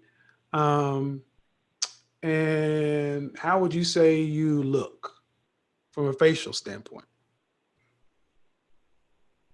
Not Good bad. looking, not bad. Okay, not bad. Um, and this is because it does have import. Did you go to college? Yes. You graduated with a degree in what? No, I didn't graduate. I'm still, Okay, that's right. You're still in school. So you're 20 yeah. years, 20, you've been in school for 2 years. And that's why I asked you, what did you do between 18 and 26? And this when you got an attitude. So 5'5", 200 pounds. Um, the approach, well, you got to pick a struggle. So already automatically you're short and you're overweight. You're gonna have to be charismatic, charming, funny to overcome that with most women because they're gonna see your height and your weight. Or I probably just need to show that humor, probably. Do what? Or I said, or I probably just need to show that side of me, that humor, probably. Um, you don't come across as a particularly funny guy. Mm. Well, I've caught into this. This is concept the second time I've caught in, so it's not really like Okay, okay. So let me. So the way I'm hearing you, you may be a great guy, but initially there's no spark. It's very monotone, and even when I let you talk, it's Go back and listen to our previous call. I asked you, how did you think it flowed? And there was no flow. There's a disconnect. So when you approach someone, when you approach a woman, let's just do it. Approach a woman. Walk up to me and say what you'd say. You see a beautiful woman, go for it. Now, Yeah. Mm-hmm. okay, well, considering that there isn't really like an environment, I would kind of choose something. You're in the mall. You're in the mall. You're in the mall. She's at the fragrance counter. Go, just walk up to her and speak.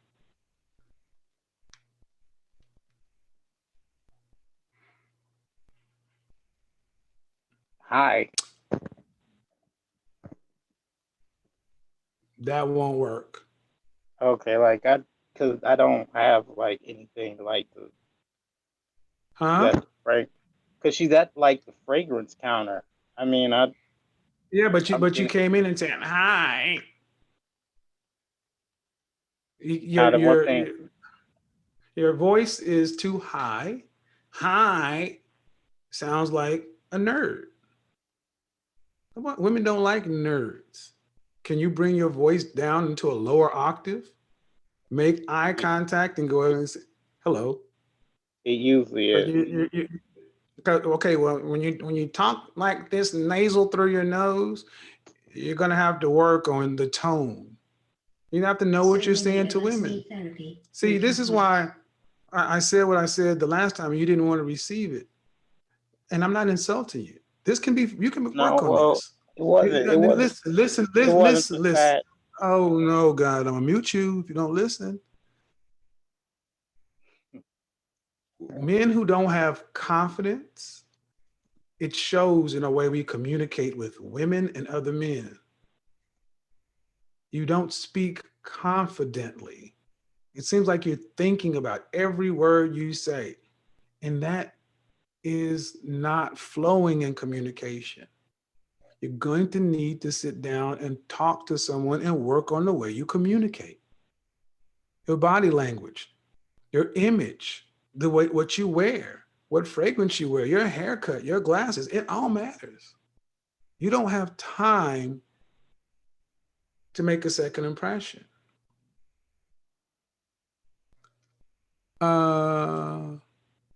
Letitia, you still here? Alistair, you still here?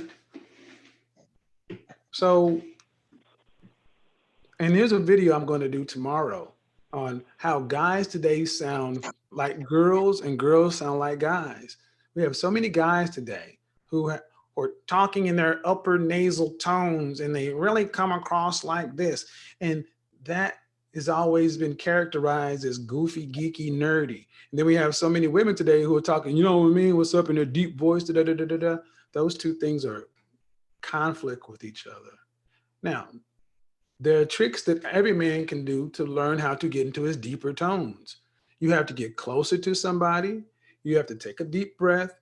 You have to project from your dantian, from your abdomen, and speak. When I became a salesperson, with all of my sales training and professional speaking, there's a way to learn how to project your voice. But this is not an insult. If you walk up to a girl and say, hi, it's a wrap.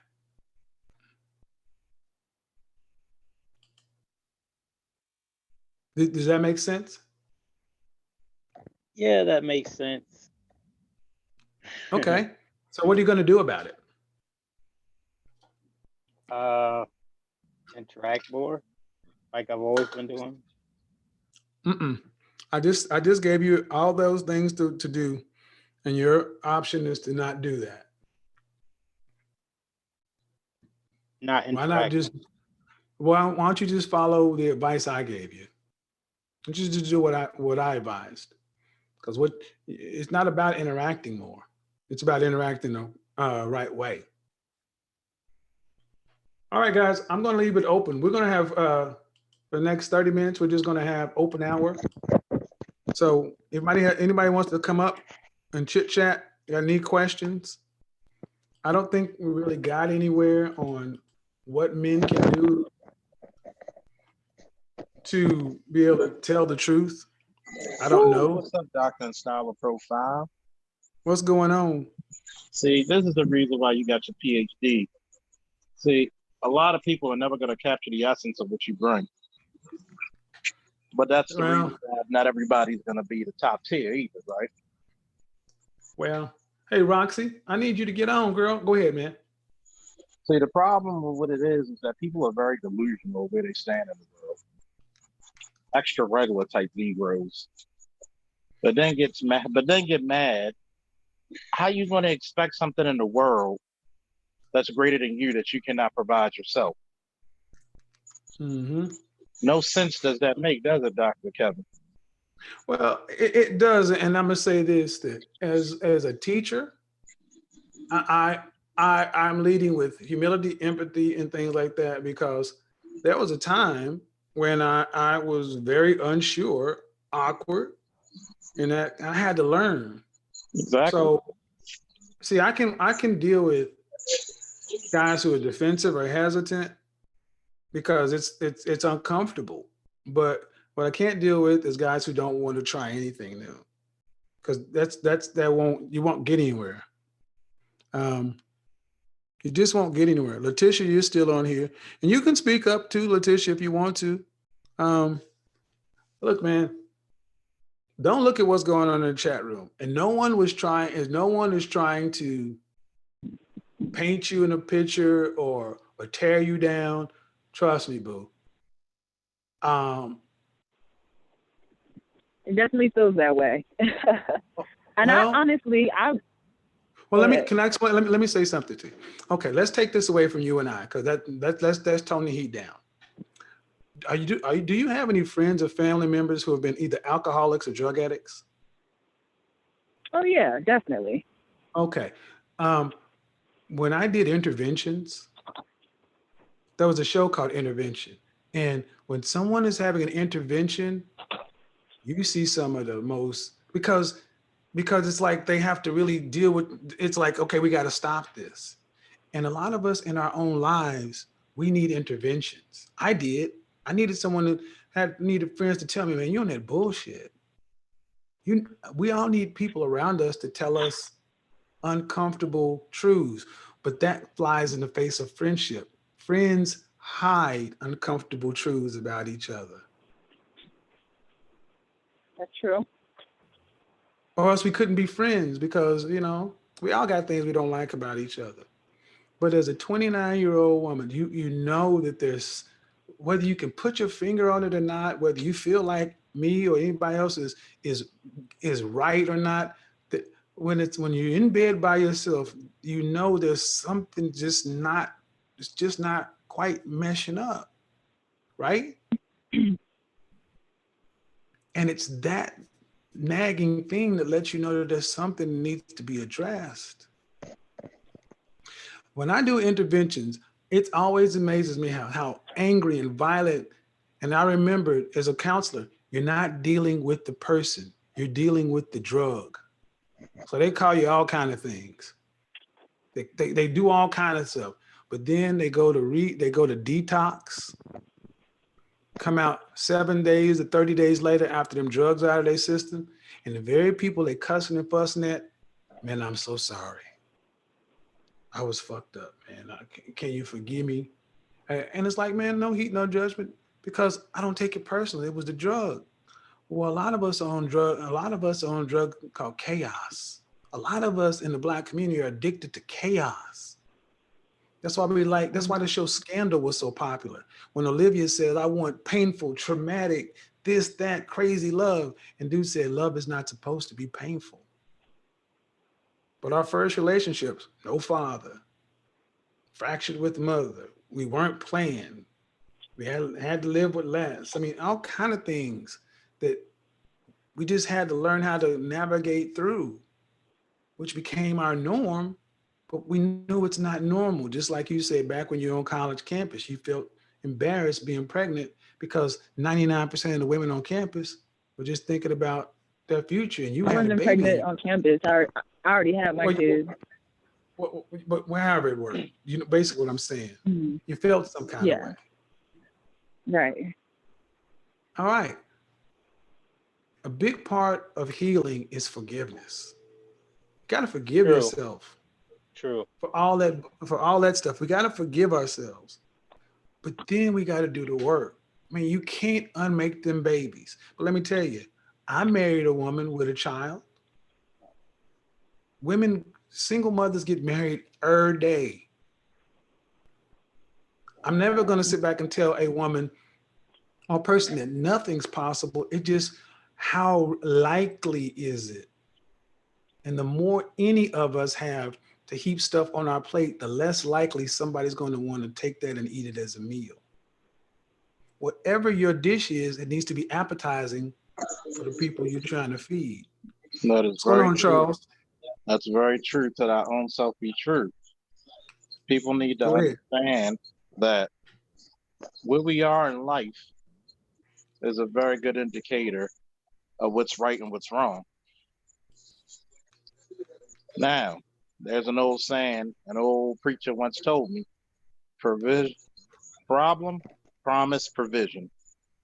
How you look at your problem determines how long you stay within it, and then determines what happens after. And a lot of people don't understand that concept because we don't think we have a problem. The first thing of growth, acceptance, and strength is to understand there's a problem. Take weightlifting, for example. You don't go in the gym starting to lift 400 pounds, right? Boy, please. You'll tear your ligaments and your arms apart. You got to start small until the weight starts feeling lighter. Same thing with problems. It's gonna those problems and those issues are gonna feel heavy at first, but each growing day they'll get lighter, lighter, till you don't even feel it anymore. And what happens to a lot of people, you got to be honest with yourself. You got to see where you are in your life, accept the things you cannot change, and change the things you cannot accept. You can't go out there and think the serenity prayer. Oh, yes. Lord, give me the strength to accept the things I cannot change, courage to change the things I can, and wisdom to know the difference. Exactly.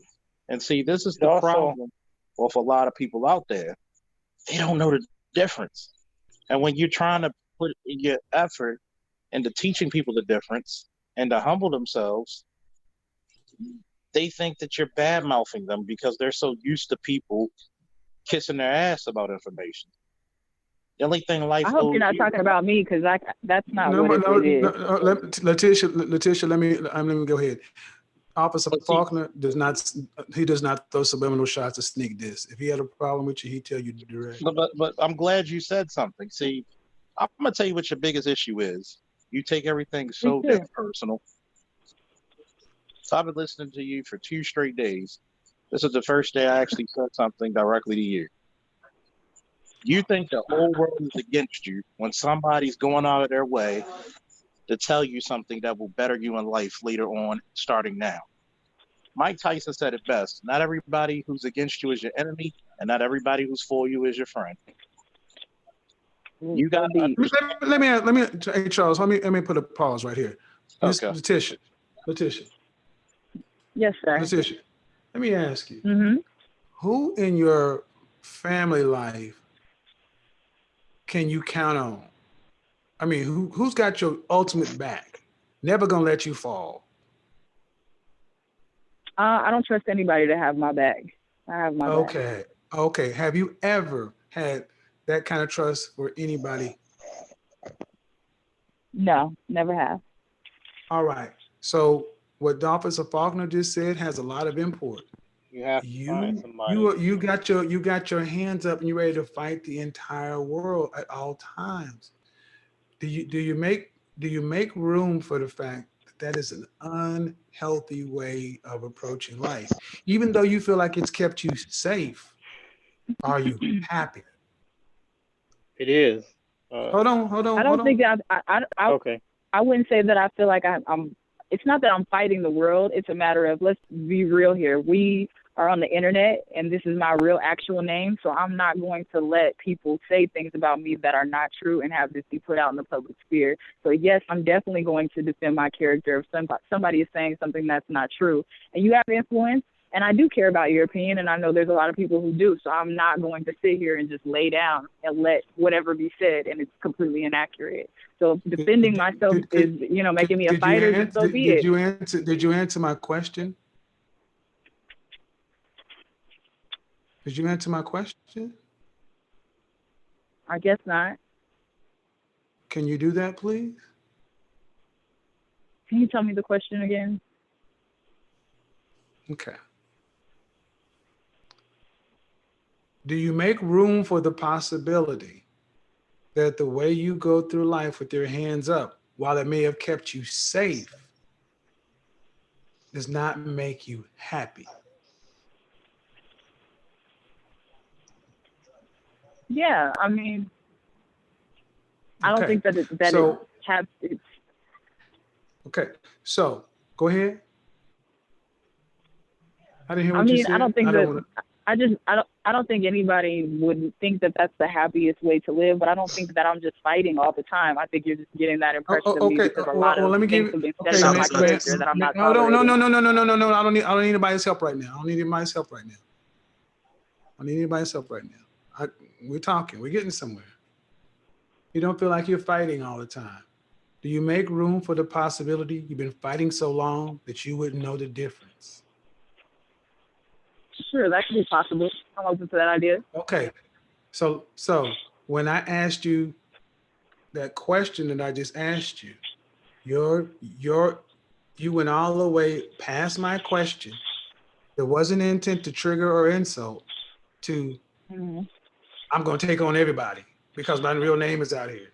And I'm not going to just let anybody punk me. I'm going to defend mine. I didn't say punk me, and that's not where I'm coming from. I use my own words, but that was this. Would you admit that that was the sentiment? No, because it's not about that. It's just was that someone saying something about you that's not true. Why would you not speak up for yourself? Ma'am, what you basically said was, I'm going to fight to defend myself if somebody's coming at me some kind of way. That was the overall sentiment. Is that true? Or is that accurate or not? I don't like that verbiage because that's not the energy of it. It's more about I care about my reputation just as much as you care about yours. So I'm not comfortable with people saying things that aren't true. It's not about what you're not understanding, ma'am. What you're not understanding, ma'am, is you responded to something I did not even say. Hey, Kevin, can I ask her a question? No. Let me do this. You responded with a counter punch, and a punch wasn't even thrown. I'm responding. You're saying a phrasing that I just don't agree with. It's not the energy that you're putting behind your words. That's not what it's. Ma'am, you did not even. Ma'am, I had to repeat the question because you didn't even hear it. See, let's go back to what just happened. I asked you a question, and you responded to either what you thought I said or something that you're looking at. You responded to not what I said. You responded to something else, to the point to where I had to slow down and ask you, can you respond to my question? And you said, I didn't even know it. But you responded to it. I just had forgotten it for a second because I was addressing what the other guy had said. Okay. Oh, there you go. You weren't, I was talking to you, but you were responding to something you thought you or some other guy said, but you directed it to me. That's why I said, ma'am, the second question, I was like, do you make room for the fact that you've been fighting for so long and you don't trust anybody, you always had to have your own back, that fighting is what you know. Do you know how to not fight and just be peaceful and cooperative and just there's a time for war and there's a time for peace. Can you put the sword and shield down? And see, I don't want the kind of peace that allows people to disrespect me. That's not the peace that I desire. Okay, so there you go. And that's where the therapy comes in. Because see, winning the war is easy, but governing is hard. Getting someone to be interested in having sex with you is easy, but being in a relationship is hard. That's the piece. Normal relationships are not fraught with fighting. It's compromise. It's that kind of stuff. And you fight. You fight, you fight, you fight, you fight. Because what you basically said is, if I ain't fighting, somebody's gonna get over on me. And that's kind of like what another guy said the other day.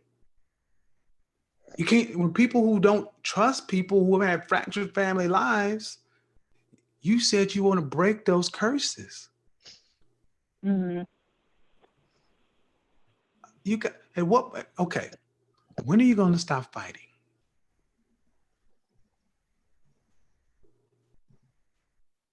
I don't even know how to answer that, honestly.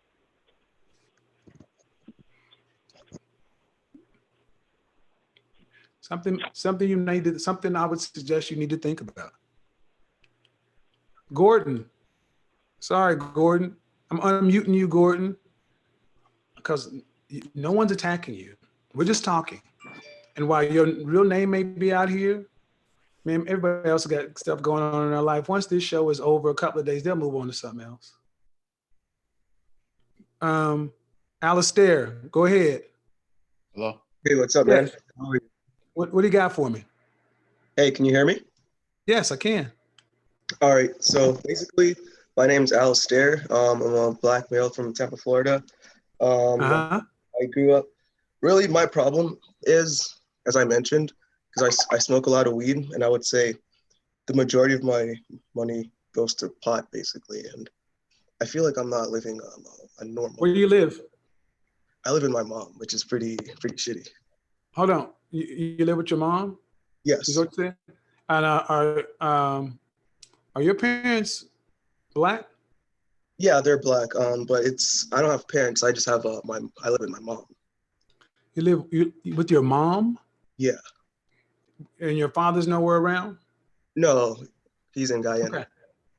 Okay. So you're 22? I'm 24. 24. How do you make your money for the pot?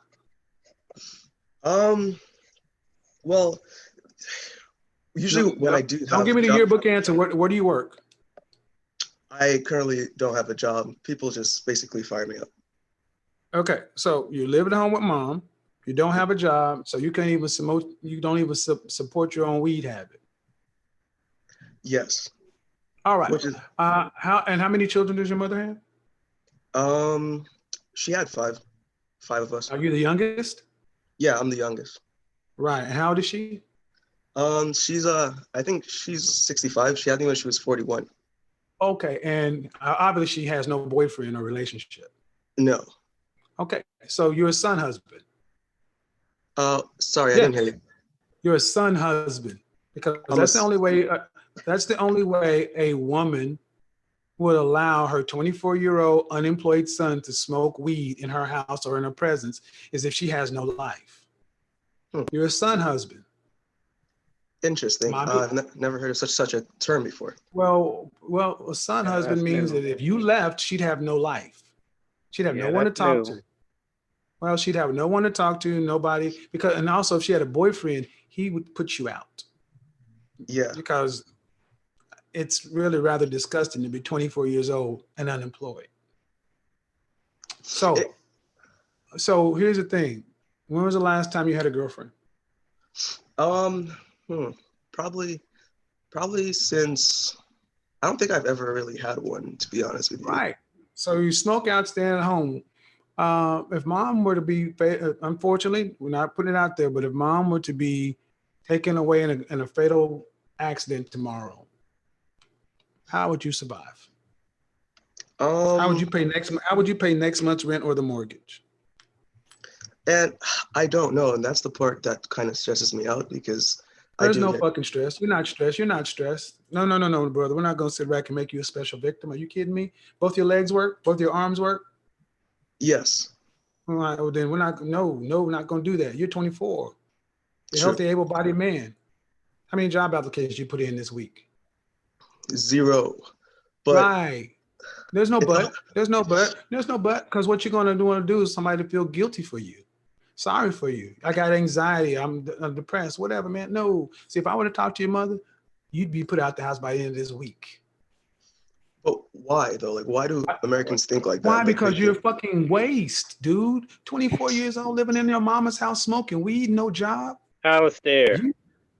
You need no. You need boys like guys like you need to go take your ass straight to the. I would put you straight in the Army recruiter tomorrow. You would be out of her house if I had anything to do about it. You would be gone. Marines, you are not being made a man, and you need to go. Someone needs to make a man out of you because you're too old. I'll get to you in just a second. You have from 18 to 23 to figure stuff out. You're 24. The world don't owe you nothing. No job, smoke weed, living with your mama, no plans. Yeah, I know it's pretty pathetic. There is 2 jobs that I wanted to do. I really wanted to get into like web development, but then there's a I part don't care what you want to do, man. I don't really give a shit about your fantasies. Take your ass to Home Depot or Lowe's and get a day labor job. I don't want to hear this bullshit from you. What you want to do. It ain't about what you want to do. You need to do what you need to do. Get out of your mother's house. Yes. I appreciate the realness and the bluntness. I mean, but seriously, did somebody have to tell you that you should be taking care of yourself? No one should have to tell me that, but I don't know why I'm not taking care of myself, honestly. I don't know why I'm living like this every day. Because mama's made it too soft for you. Maybe. There's no maybe to it, brother. You're not there. You're not special. This is this happens over and over and over again. Why don't you go to the military? I think I'd rather be a truck driver than to go to the military, man. Okay. Cool. Why don't you go to the military? Because the military is a waste of life. I mean, what the fuck did you say? Weed boy sitting at home at 24 years old? Kevin, did he just say what I thought he just said? Hold on. Yes. So you hold on. I'm sorry. Right now, for my 10 years of being in the military, it's a waste of life. And right now, what you're doing is wasting your life. That is some of the most arrogant. Well, I suppose it's subjective. No, I feel like people join the military when they don't know what they want to do with their lives. So I suppose that's a waste. Aren't you in that situation now? Yeah, but I mean, yeah. See, you got to understand. You got to be a man and stop putting butts on the end of your sentences. It's either go or no go, like the military says. Either you pass or go. Well, hold on. That's like. Hold on. What do you want, Marcellus? Well, hold on. Like, so. Man, okay. Come on, man. Get in the conversation. Come on. For one. For one is, so you said you didn't know what to do if something happened to you. Oh no, you're not in a position to giving anybody advice. What do you look, dude? Charles was one way, I'm another. But seriously, all joking aside, man, it sounds like I'm talking to a junior high schooler.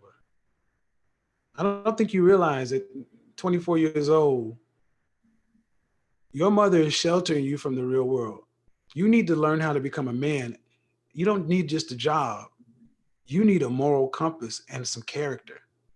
That's what the military will help you be.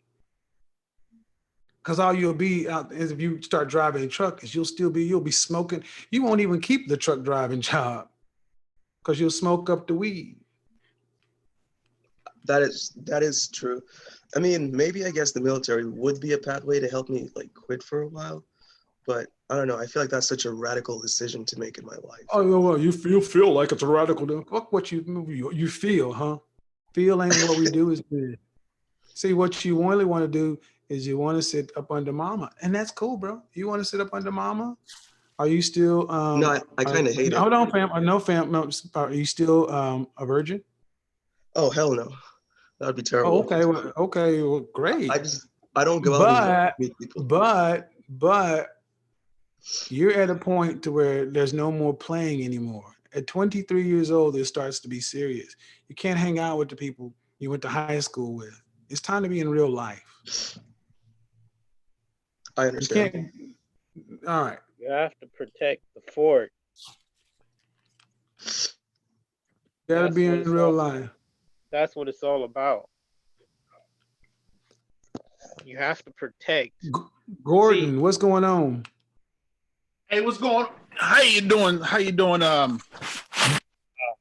Kevin, Mr. Samuel? I honestly want to get on and thank you.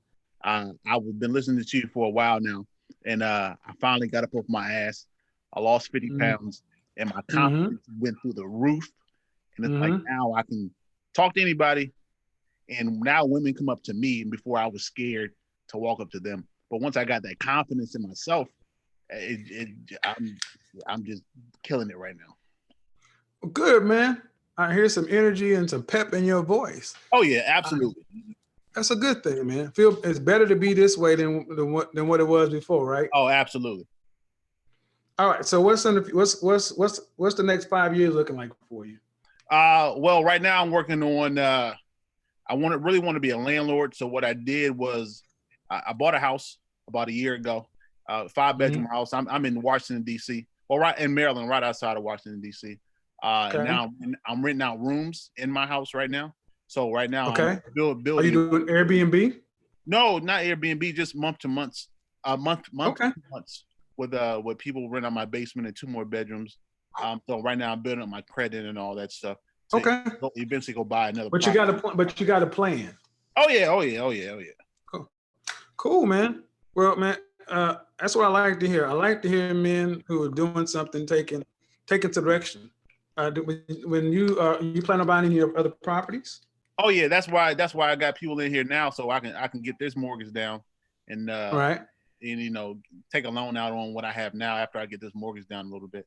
Then do you do the work? Who does the work on the properties for you? I do all the work myself. Oh, that's what's up. That's what's up. So that's what's up, man. Well, so 5 years from now, you'll be well off, man. That's what I'm praying for. Hey, man, you know what helps with prayer?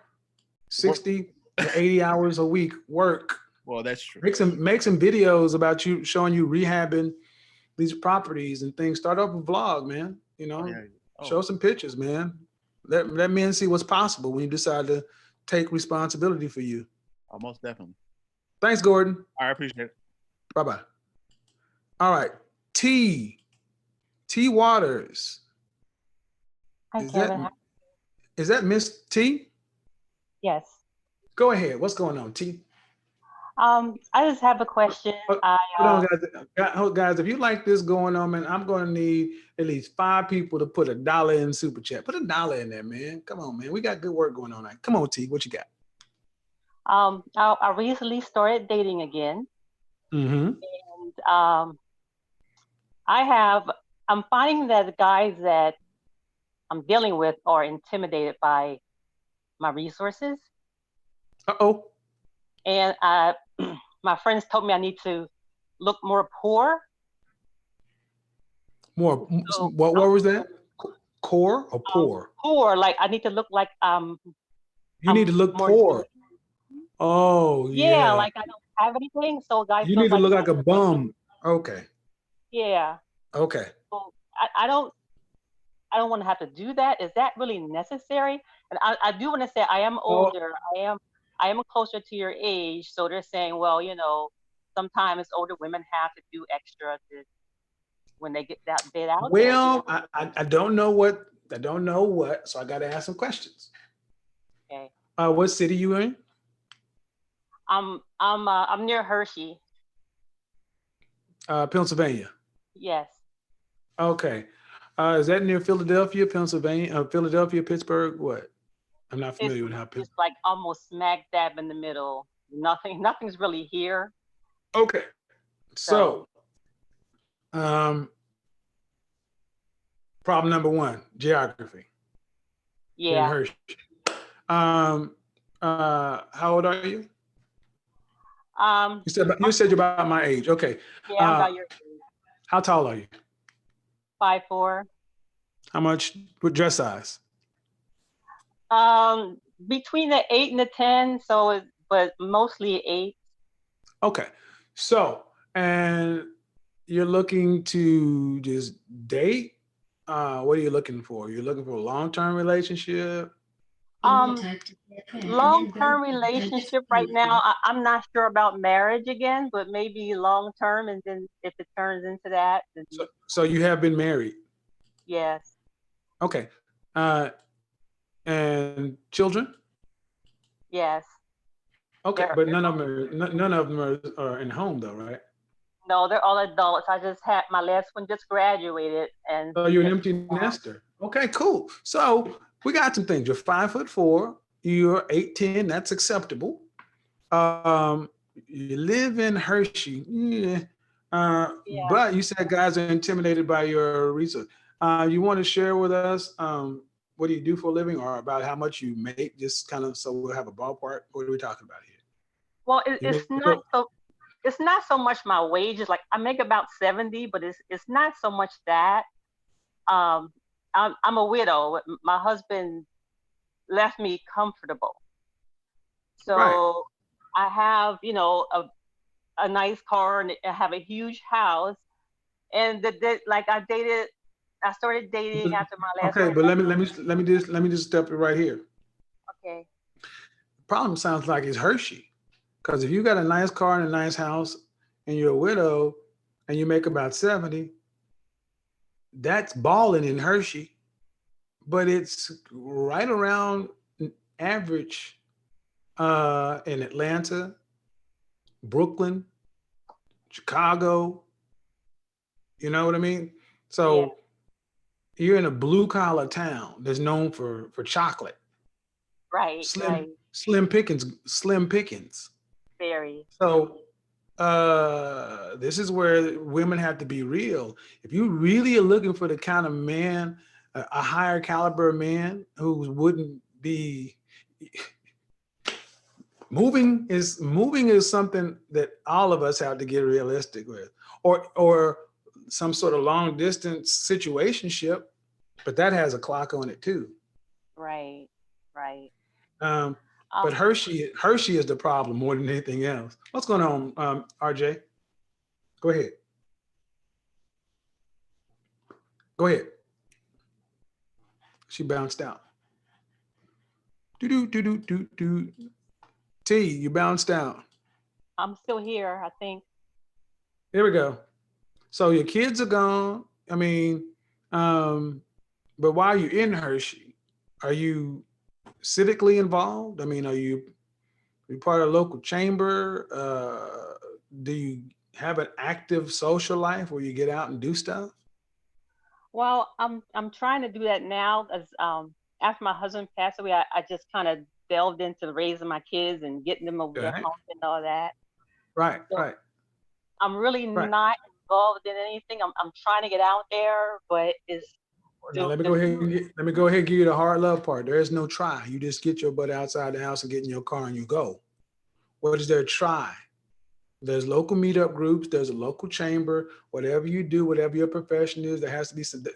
There's local church. You can volunteer. You can go do Habitat for Humanity. There's plenty of stuff to get out and do. There's no try. We do. It's either go or no go. There's no try. okay. I Okay. mean, I that's understand. just real. That's just real. We don't. No one's gonna come knock on your door and be like, "Hey, I'm Boaz." No, you're Because right. here's the thing: most people don't want to leave their hometown. It is That's a big move. But why not make the life you're living in Hershey, where you at least have relationships with people? I mean, I get that you poured into your children. They're gone. Where's your social connectedness in your own town? uh I just have a few friends that, other than that, I tag along with them sometimes, but I don't really Are they married? yeah, my friends are married. Oh yeah, that's not no, no, no, no, no, no.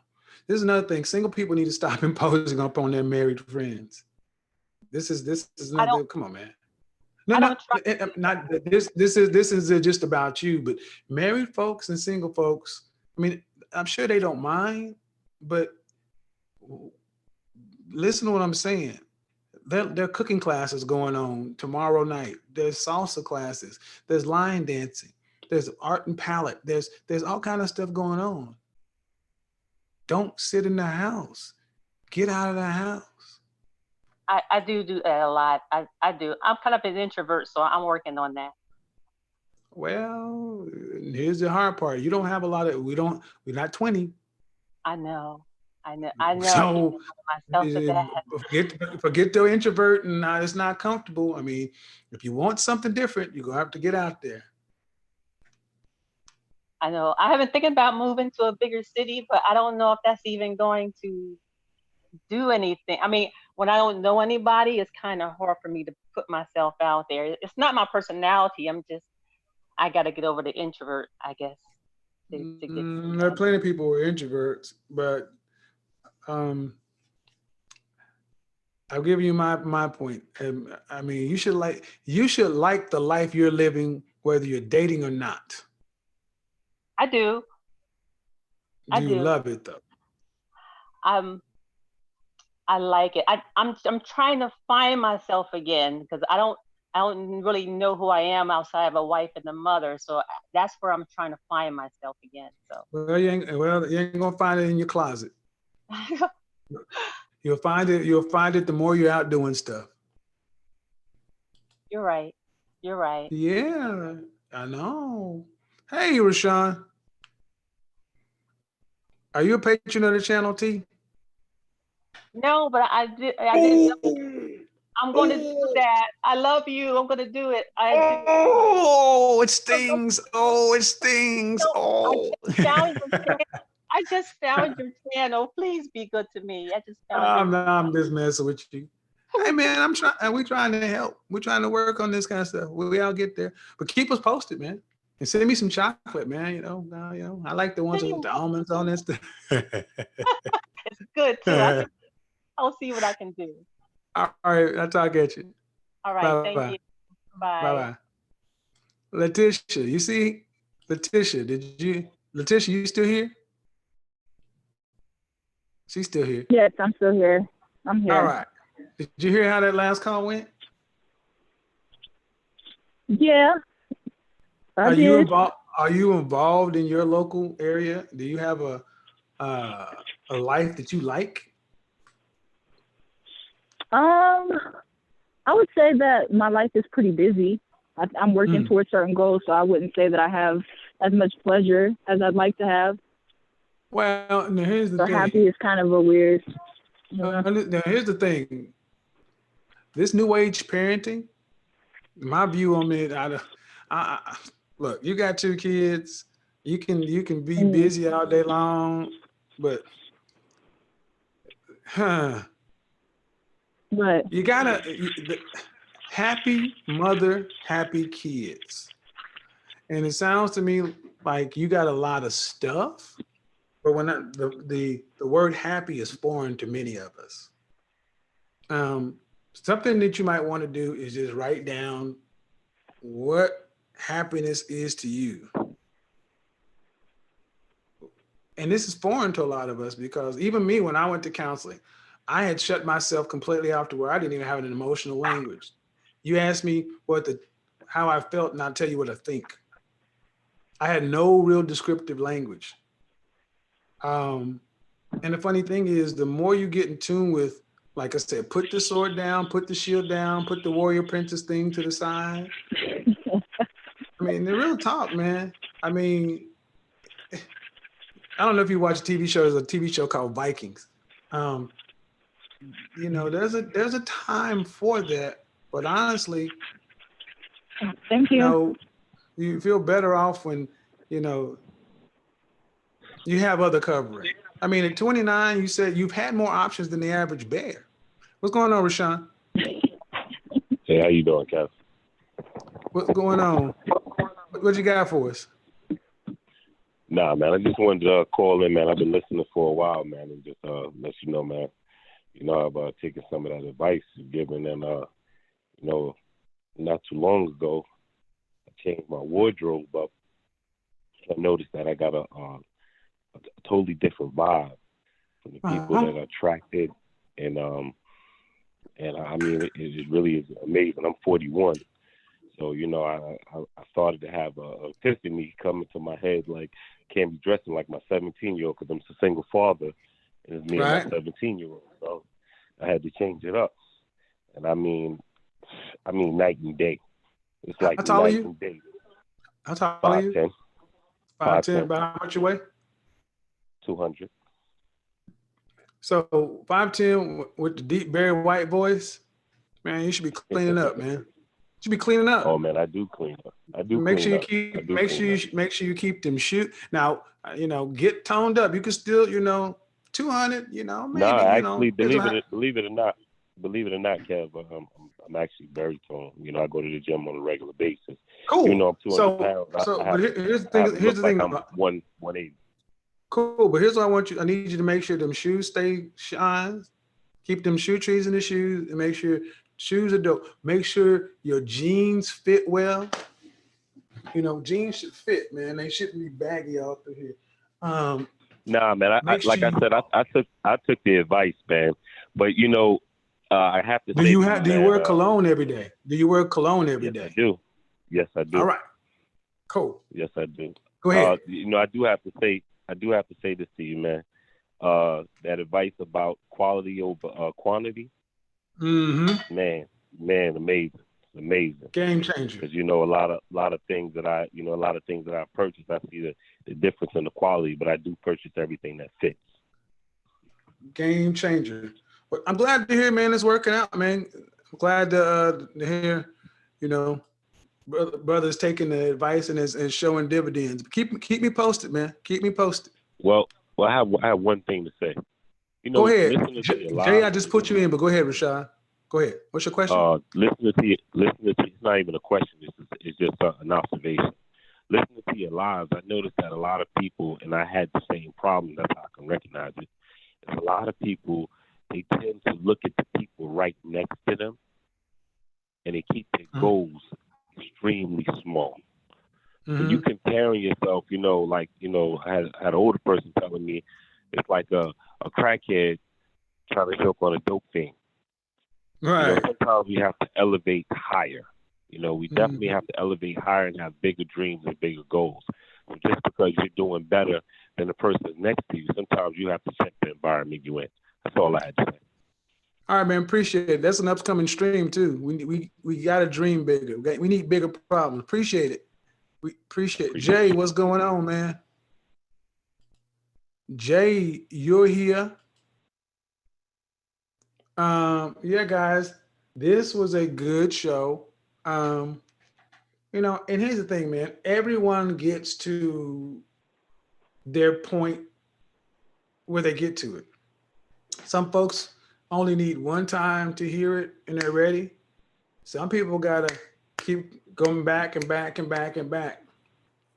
But the trick to all of us is we gotta keep working at it. You know, I ain't shit. and when I started to humble myself and realize about a lot of stuff, it's like I got some things I like about me, but there's a lot of stuff about me that I need to fix. And the thing is, we're all works in progress. See, when you really get to the point to where you realize that life is long and we can really affect how we approach things, we can actually draw stuff to us and start taking that accountability for ourselves, we become in more control. And then anybody wants control over their life. Nobody wants to just feel like they're like just a victim to circumstance or chance. Yeah, bigger problems, stop comparing ourselves to others. We all are learning, man. And that's why, you know, this kind of thing, this format, we've just stumbled into it. But I think what happens more often than not is you're seeing more conversations happen. People are looking for answers. People are looking for connections. We all got something we can help each other with. So before we get out of here, Jay, I don't hear you. Letitia, did you have anything you wanted to say before we get out of here? No, that's pretty much it. I've just been listening along. Cool. You've been in Denver. You're in Denver, right? Correct. How long you been in Denver? On and off most of my life. I lived in the South for a little bit, kind of hopped around, but I've been here for a while now. You ever thought about relocating out of Denver? I mean, that mile high, that altitude ain't no joke. Yeah, I've thought about Texas. I've been considering Dallas. Oh, okay. And you're 6 feet tall? Yes, Jay, I'm gonna sir. mute you. Which city I would you? am. Which city would you think for you? Houston or Austin? I mean, Houston or Dallas? I'm thinking more Dallas. People keep telling me I should go to Houston, but I'm considering Dallas. Let me tell you, Dallas. I lived in Dallas for most of my adult life. Houston, people are it's more chill. You get more genuine stuff. In Dallas, there's a lot of you get a lot of women that act like biatches and a lot of F boys in Dallas. Mm. So I live both. Now Houston is hot in the mud. I mean, hot and the humidity is off the chain. But with the new energy economy, Houston has evolved quite a bit. I used to be a firm Dallas guy, but I got to admit, man, Houston has some advantages, especially in the relationship scene. I'm interested in that. I mean, and there are a couple of people from YouTube who just said they came back from Dallas and they're like, and women in Dallas got a pretty bad reputation of being biatches. So just heads up. And the thing is, I love some Dallas, but if I move, before I moved to Atlanta, I thought about going back to Dallas, but been there, done that. But I would definitely consider getting the hell out of Denver, because it's because it's a big small town. I mean, the population there is right around 750,000, something like that. Less than a million. It's continuing to grow, yeah. So, I like metropolitan, and I like being in a place with an international airport. It's on the same lines of international airport. Excuse me. We have DIA. Well, Everyone comes to Denver. But you're landlocked. I mean, Denver's not bad, but I like personally, as somebody from the Midwest, I like a city that has an NFL, NBA, Major League Baseball. I want all the sports there. Denver ain't bad. We have all of that. But you don't have the population. That's the thing. You don't have the population. So it's in the same line. I put Denver in the same kind of line for me. And I thought about it. It's in line with Kansas City, St. Louis. It's above a Memphis. But I like being in the mix. And for somebody who wants to be a writer, a creative center would be more beneficial. Just a more, maybe not in LA or New York City, because those are the hard cost of livings. I would just think about it, because a big part of our personal. Well, I lived there most of my adult life. I loved it. But the thing is, a big part of what we do is where we live. I mean, just run the numbers. How much money? How many people? Who? Whatever. Schools. What do you want your kids to go to school? What had the best state schools? I mean, they're just a bunch of things. You just don't have to stay stuck in Denver. That's all I'm saying. But I'm gonna get up out of here. All right. Well, I appreciate your time. All right, then. Talk to you later. Jay, what's going on? What's going on, man? How you doing? I'm good. You wrapping us up? What do you got for me? Yeah, man. We talked about 3 or 4 days ago. I'm the dude from Delaware at the community college. I want to work in finance. I was talking to you about thinking about going to Michigan. Oh yeah. You're the 5'10", 285-pound guy. Yep, that's me. Mm-hmm. Yeah. All right, but so honestly, I don't like living this sexless life, honestly. But I'm really not trying to be a player. How can I go about finding that one woman just to have consistent sex with? Because I'm still just focused on my future improving myself, but I still just want that one female just that I can just sleep with whenever I feel What like was it. what was my advice to you on our last call? I forgot what you said. I don't know. Lose some weight or something. You said a lot of stuff. Wow. Have you not gone back and listened to that show? I have gone, but I listened to it like 3 or 4 times. But you don't remember the advice I gave you. I think you said, I don't know, You're start trying to approaching or something. you're getting, yeah, you're trying to get free, you want free advice. Did you even send me an email asking me about consultations? Yeah, I did. What you think you think it's funny? Nah, I'm just like, you still looking for free? Bro, what's up? Nothing. Yeah. I mean, you're the same guy that told me you're going to get you something in finance and high value and choosing signals and all. You think life is a game, man. That's the way you kind of No, approach I it don't like think a that. kid. That's the way you come across, thinking life is a game. It's a joke. And ha ha, he, ha ho. And here's the thing, man. I feel you.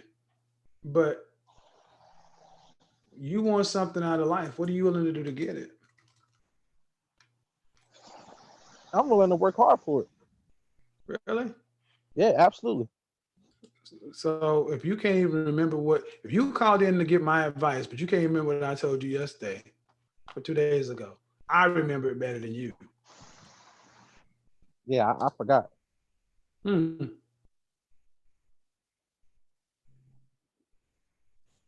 Right. Right.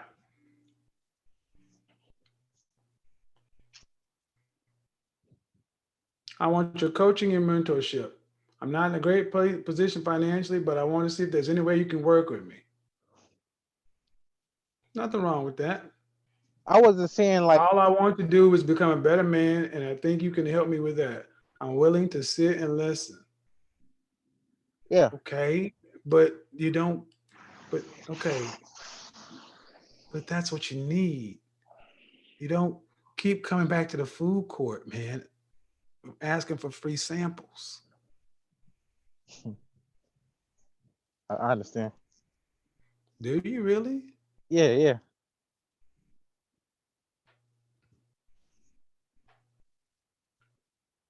Because I'm saying this not to insult you, but I'm teaching right now. This is your attitude, your mentality. I mean, you can actually come across as a dude that actually think you're kind of smooth, kind of like get over on somebody, kind of.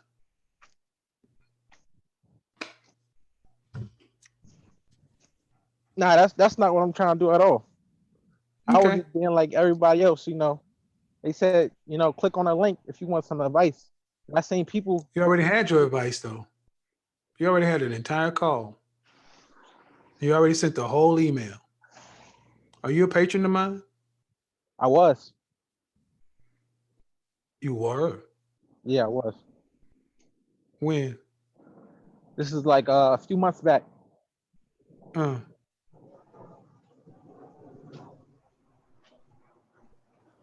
So why should I give you anything that you want? You're a businessman. You're going to school for finance. Why should I give you anything? I'm not asking you to give me anything. You just asked for advice. You just asked for advice. I just thought anybody can come on, click the link, and ask But you've for advice. already had yours. Jay, do you not understand?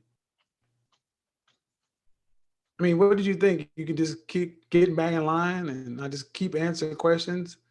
Yeah, what did I tell you? What did I tell? I told you what this is, and I'm teaching a lesson. You young guys, you're trying to finesse shit. You're not gonna finesse me. I'm good at what I do. You sent me an email saying you want a consultation, but you're not even a patron. But you're the same person that's talking about you willing to do the work and you're gonna pay your way. Dude, nobody likes a cheap dude. Nobody likes a dude that's trying to get over on them. You didn't think you could just come up here and get another bite at the apple. You didn't even do anything for it. See, this is what you need to understand. What I was trying to tell you the other day. The world doesn't owe you understanding, and you're going through the world like you want to take. Just like the conversation you said, I want a girl that's just one-on-one to where I can have consistent access to sex. What does she get from you? Sex. Yeah, she can get that already. You're the dude that makes less than $1,000 a year, a month, right? Yeah, yeah. So we're gonna be on some Netflix and chill shit because you ain't gonna be able to take her nowhere and do nothing. I mean, it's $5. It's restaurants that sell meals for $5. So, I mean, Little Caesar Okay. sell pizzas for $5 a box, and we can go like we can go throw bread and let the pigeons go get it or something. Like it's not, we can do stuff. I can spend time with it. I just can't spend a bunch of bread on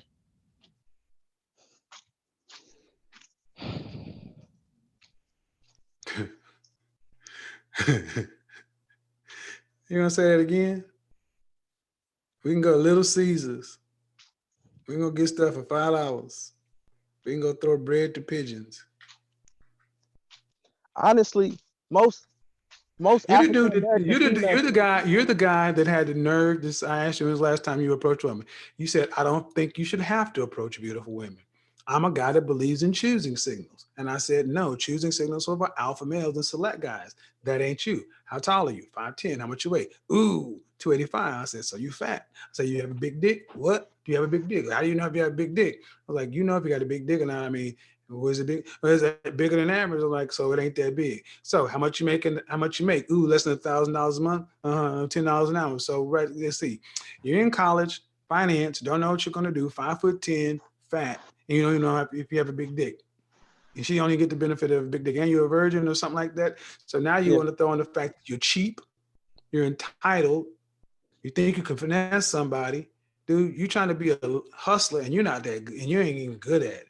I'm not trying to hustle anybody. Yeah, you are. Yeah, you are. Yeah, bro. You go back and look at the chat room. Thinking you're gonna be able to tell a woman who should have choosing signals that you're gonna take her out to feed some ducks or give her $5, man, dude, please. You need to stay far away from women and get your shit together. Oh God. What do you mean, oh God? I mean, I can't Why is keep that? doing this for too long. Excuse me? I mean, I can't keep doing that for too long. I get Well, you old. don't have enough money. Well, you can always go hire a prostitute. I Oh, can't but you don't find make one. enough. You can't find a prostitute. No, I ain't trying to I go to thought you. jail. I I'm thought you. trying to I thought. Excuse me. I thought you said Delaware was a happening spot. Go to Barnes and Noble. That's where you told me the hoes be. prostitutes don't be in Barnes and Noble. I said Well, I was saying they I could be in find lounges. Then they be in lounges, no. dude. What do you? You're getting see. The world has a funny way of giving. You attract what you are. You can't find a prostitute in Delaware. I just don't. Who knows who that is? It might be a cop or something. Oh well, you gotta take your chances. You don't have enough. You don't have enough game off the lip to pull her. Well, you could wait till you're a big. You could wait. You could wait till you're a big time financial analyst making $55,000 to become high value. Nah, that's going to take too long. Why do you think it's supposed to be overnight? It wouldn't take too long. So, how long is it gonna take? One chick. I'm not asking. I'm not trying to be I ain't trying to be like sleep with a bunch of women or something. I'm just saying like just one chick. You know what I mean? Oh, I don't have those problems. I have 4. Yeah, no, I'm not talking about you. I'm just talking about myself. I I'm not know, and trying I'm to. telling you, what I'm running down to you, dude, is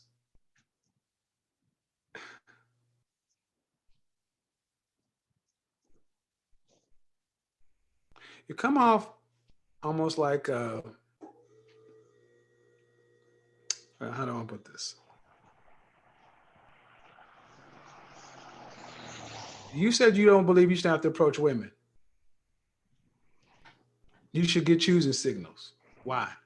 I mean, I feel like as men, it's like listen, it's except the Asian community and the white community is 6 million more women than it is men, in the black community, it's 2 million more women than it is men. We shouldn't have to approach them. They should be approaching us. It's like, yeah, absolutely.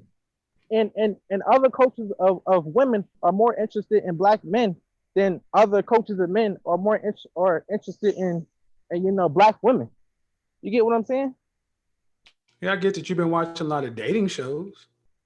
You got the numbers down, but since there's so many more black women than black men, and since there's so many non-black women who are interested in black men, you should have no problem. What's the issue? But I'm not The interested. numbers are the numbers are in your side. What's the problem with you? I don't know what it is. You don't know what it is. You're fat and lazy. You're fat and you're lazy. And you're fat, lazy, and entitled. How about that? You mean women can tell I ain't getting no play? Oh, yeah.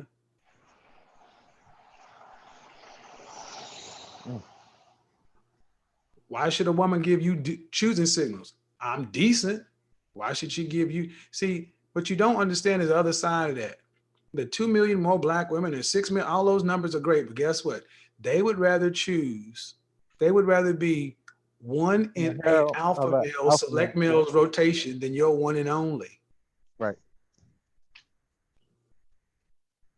So why don't you take your ass to the gym and shave about 130 pounds? That's what I'm on track of doing it. But haven't you been preaching about women? Like, I've been watching your shows for over 3 years now.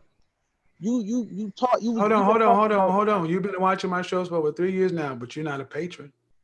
I was a patron. But you're not a patron. No, I'm not. I'm not a patron. Right. So again, you're a taker. Dude, you're laughing, man, but I'm running down exactly why your dick is dry. You're not a good dude, man. Yeah.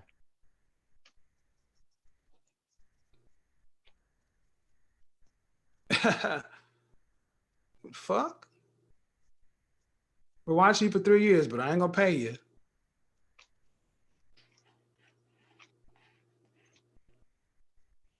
We can talk about these women all they want to. This is the problem with you guys like you. You go to these dating spaces and you hear about all these, kill the beta and don't do this and ain't approaching signals, but you're not on these guys' levels. And then you go out there and talk about everything that's wrong with the women, but then you look in the mirror and see what's wrong with you. You want something for nothing. You don't even know what the fuck can't even tell me what school you're gonna go to. You want to go to Michigan, go $80,000 into debt. You got all this stuff going on in your head. You're living in a fantasy world. But the connections and the network you get from going to Michigan is serious.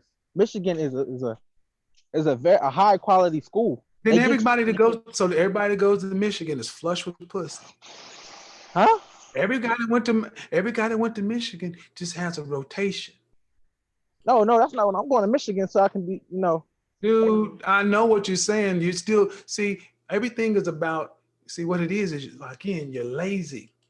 You think you should be able to argue your way into it. I'll be high value once I graduate from Michigan and they certify me as being pre-select. Once I have somebody, dude, you're just gonna be a above average earning incel. Oh, I'm not an incel. Incel, involuntarily celibate. You can't get pussy. You can't even get a prostitute. You are an incel. No. You're an incel. You are in. When was the last time you went up to a woman and talked the drawers off of her? Oh, I never done that before. That makes you an incel. An incel is involuntary. Dude, shut. Dude, I'm gonna hang up on you if you say one more thing. Are you celibate on purpose? Yes or no? I don't even know. Dude, are you celibate on purpose? That means you got options. You can go get laid. No, I don't have options. No. Then you are involuntarily celibate. Are you serious?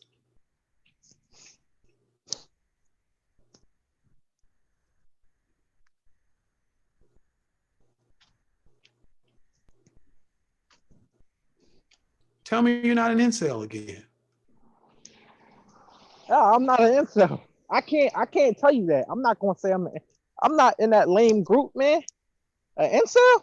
Them little white kids, man. I'm not like that, You're man. celibate. What does incel mean? Involuntary celibate. I know what that is, but like, nah, I'm not a And part of it. that is what you, and that is what you are. You're celibate. Aren't you a virgin? Yeah. Incels are virgins. You're a bona fide incel. You're not even you're right there with Elliot Rodger. Oh a no. virgin. Oh, Oh no. yes. Oh, okay, dude. What's an incel? Dude, shut up. I don't get it. Shut up, because you don't want to. You think you're better than you are, dude. You're a fucking virgin. You're a virgin, a virgin, a virgin, a virgin, and you're celibate. You're celibate. You're celibate. And it's not your choice. You can't go get any pussy. You can't find a prostitute. You could not get pussy if it had to save your life. You're a virgin and you're involuntarily celibate. You're an incel. You are a fucking charter member of the incel. I can get pussy if my life was on the line. Absolutely. Dude, please. This dude, listen to this delusion. This dude actually thinks he's the shit. Stop listening to Biggie Smalls and all this other stuff. You're a fat incel. And this dude actually think he's somebody. I'm not an incel. I'm not one of them lame ass white boys. Yes. and you laugh just like an incel. I'm an incel just because I walk around and look like see, you're the worst kind of incel. Because you look at other incels and think, oh, them goofies dudes lame. Do that. Take your dick out and it's just as dry as theirs. You watch just as much porn and you jack off just like them, and you got zero game. Yeah, zero shots at talking to women. Zero. And like most incels, you long for a relationship. Let me let you in on a secret right now. You are a beta male incel. You are beta incel. This is not an insult. just because you don't look at yourself, you're 300 pounds, almost 300 pounds. See, what I get from you is you think you probably look better than the average dude. You may have a little bit of hood swag or something. See, it's like you've already I'm not hood at all. I'm not hood at all. I'm not hood at all. I don't support. All right, you made yourself into your front because you don't sound like that nerdy kind of guy. You can probably dress like, not goofy or lame, but the net of it, this is what you are. And you want to talk about what you're not to the point where I'm not them dudes. Really? You're not them dudes. What's different about you than the guys you're talking about? What's different about you? I just that dude that you showed on your channel, the incel dude, I'm nothing like that. That skinny one, you know who I'm talking about. I'm nothing like that. So one picture. You're nothing like that. What do you like? I mean, I'm Jacona. I mean, not to be arrogant, but not to be what? I'm a cool guy. Like you can have not to be arrogant. Yeah, not to be arrogant. I don't mean to be arrogant.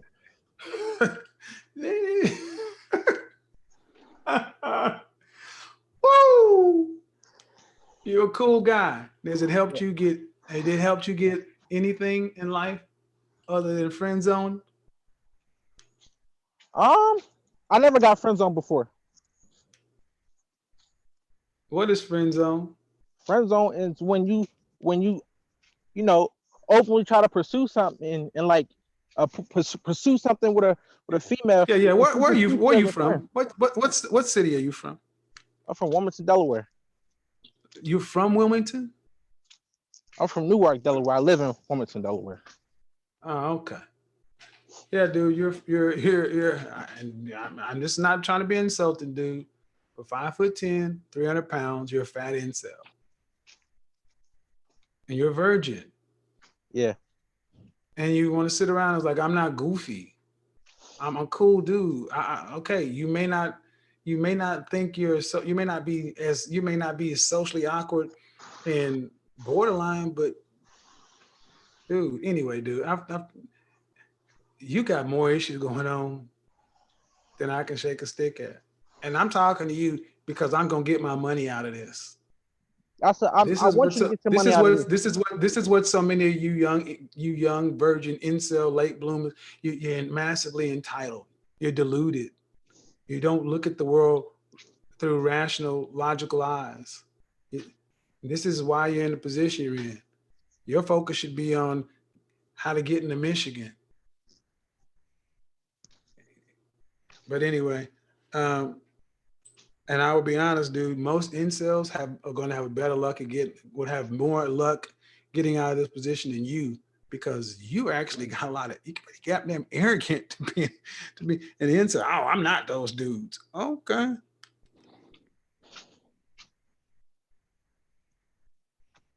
And for somebody who's been following me for years, who's not a patron, here's what you don't do. Please don't call me again wanting free advice. I got you. You want something from me? You want something from me? You do it the right way. Can you do that? Yeah, I got you, man. All right, man. All right. See, that's a great bookend to this call. The delusion. I'm not this. I'm not that.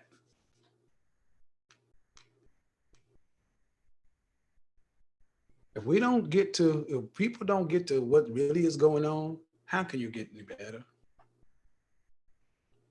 He said, I never heard of arrogant incel. Oh man, they're all over the place. The ones from LA, from New York, the one with that New York kind of attitude, there are several of them in that New York area. Because they got that New York kind of, that swag kind of thing. And the problem is, it's like on social media has made it to where people can fake normal. It's like you can sell wolf tickets. I'm not as bad. It's not that bad. Okay. And it's like, okay, if I can win the argument, that doesn't change the reality.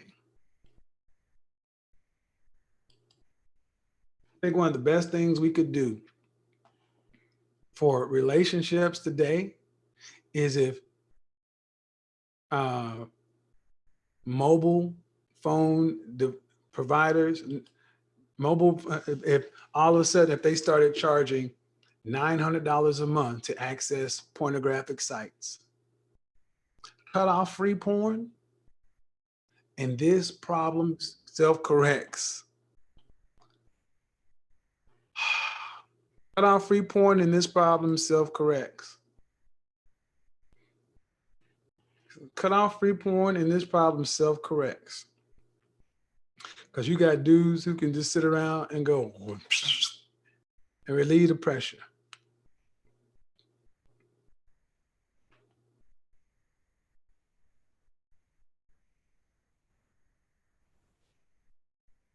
I'm a sniper now, man. Look, man, there is hope for everybody. But just like any of us, if we want to get better, we got to address it.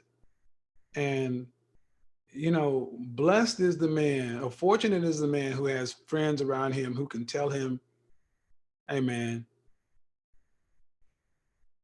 this ain't right. Women need somebody to tell you, your girlfriend, your slip is showing. So what we're going to do is I'm going to see what we can do to actually help guys like the last guy that called, or any of the guys that called, to see what can be done to try to shed some light on these things. Because that's the, light is a good disinfectant. If you like these kind of shows, guys, I've had a lot of positive feedback. Do me a favor. I need you to at least hit the subscribe. I need you to subscribe to the channel. I need you to definitely subscribe to the channel. I need you to subscribe to the channel. I need you to subscribe to the channel. And I need you to click the notification button. Turn it to all. If you've been following me for at least for 30 days or more, go ahead and become a patron of the channel. That's what we do. But I got to go finish eating dinner, man. I'm hungry. I'm glad we had a chance to work some of this out. I'm glad Miss Letitia had a chance to come out and feel like she actually had a chance to clear some things up. It takes a lot of courage to come in here and talk to folks, here's the thing, I always give folks credit for coming to talk. I'll give people that credit for coming to talk. Okay? If you're in the Atlanta area and you want to be a part of my project upgrade, I'll be doing a complete men's style over, but you got to be in Atlanta, and I prefer you to be age 24 to 54. The before and after is going to be insane. If you want to talk to me and get some advice, here's my advice line. 15 minutes, 30 minutes, an hour. If you want to get some advice on business, here's my business advice line. There's no overlap in these things. Neither one of these has anything to do with style. If you want to learn how to actually become a more effective selling yourself better, communicating, talking, building rapport, all that stuff that I know how to do very well, here you go. But the best overall thing to do is actually book your one-on-one virtual consult. This is when you get your style makeover, learn your style personality, and we touch on all those areas: your appearance, your behavior, your communication, your digital footprint. This is what you're gonna do. All right, here's another thing. If you are not a member of Patreon and you love these streams, one day you're gonna look up and you're gonna be sad when they're gone. Shout out to the patrons. They make this thing possible. Shout out to the patrons. They make this thing possible. I got a Patreon live stream coming up directly for those guys only. That's what we're doing. All right, folks. Enjoy yourselves. Go check out other streams. Until the next time, talk at you later. Godfather out.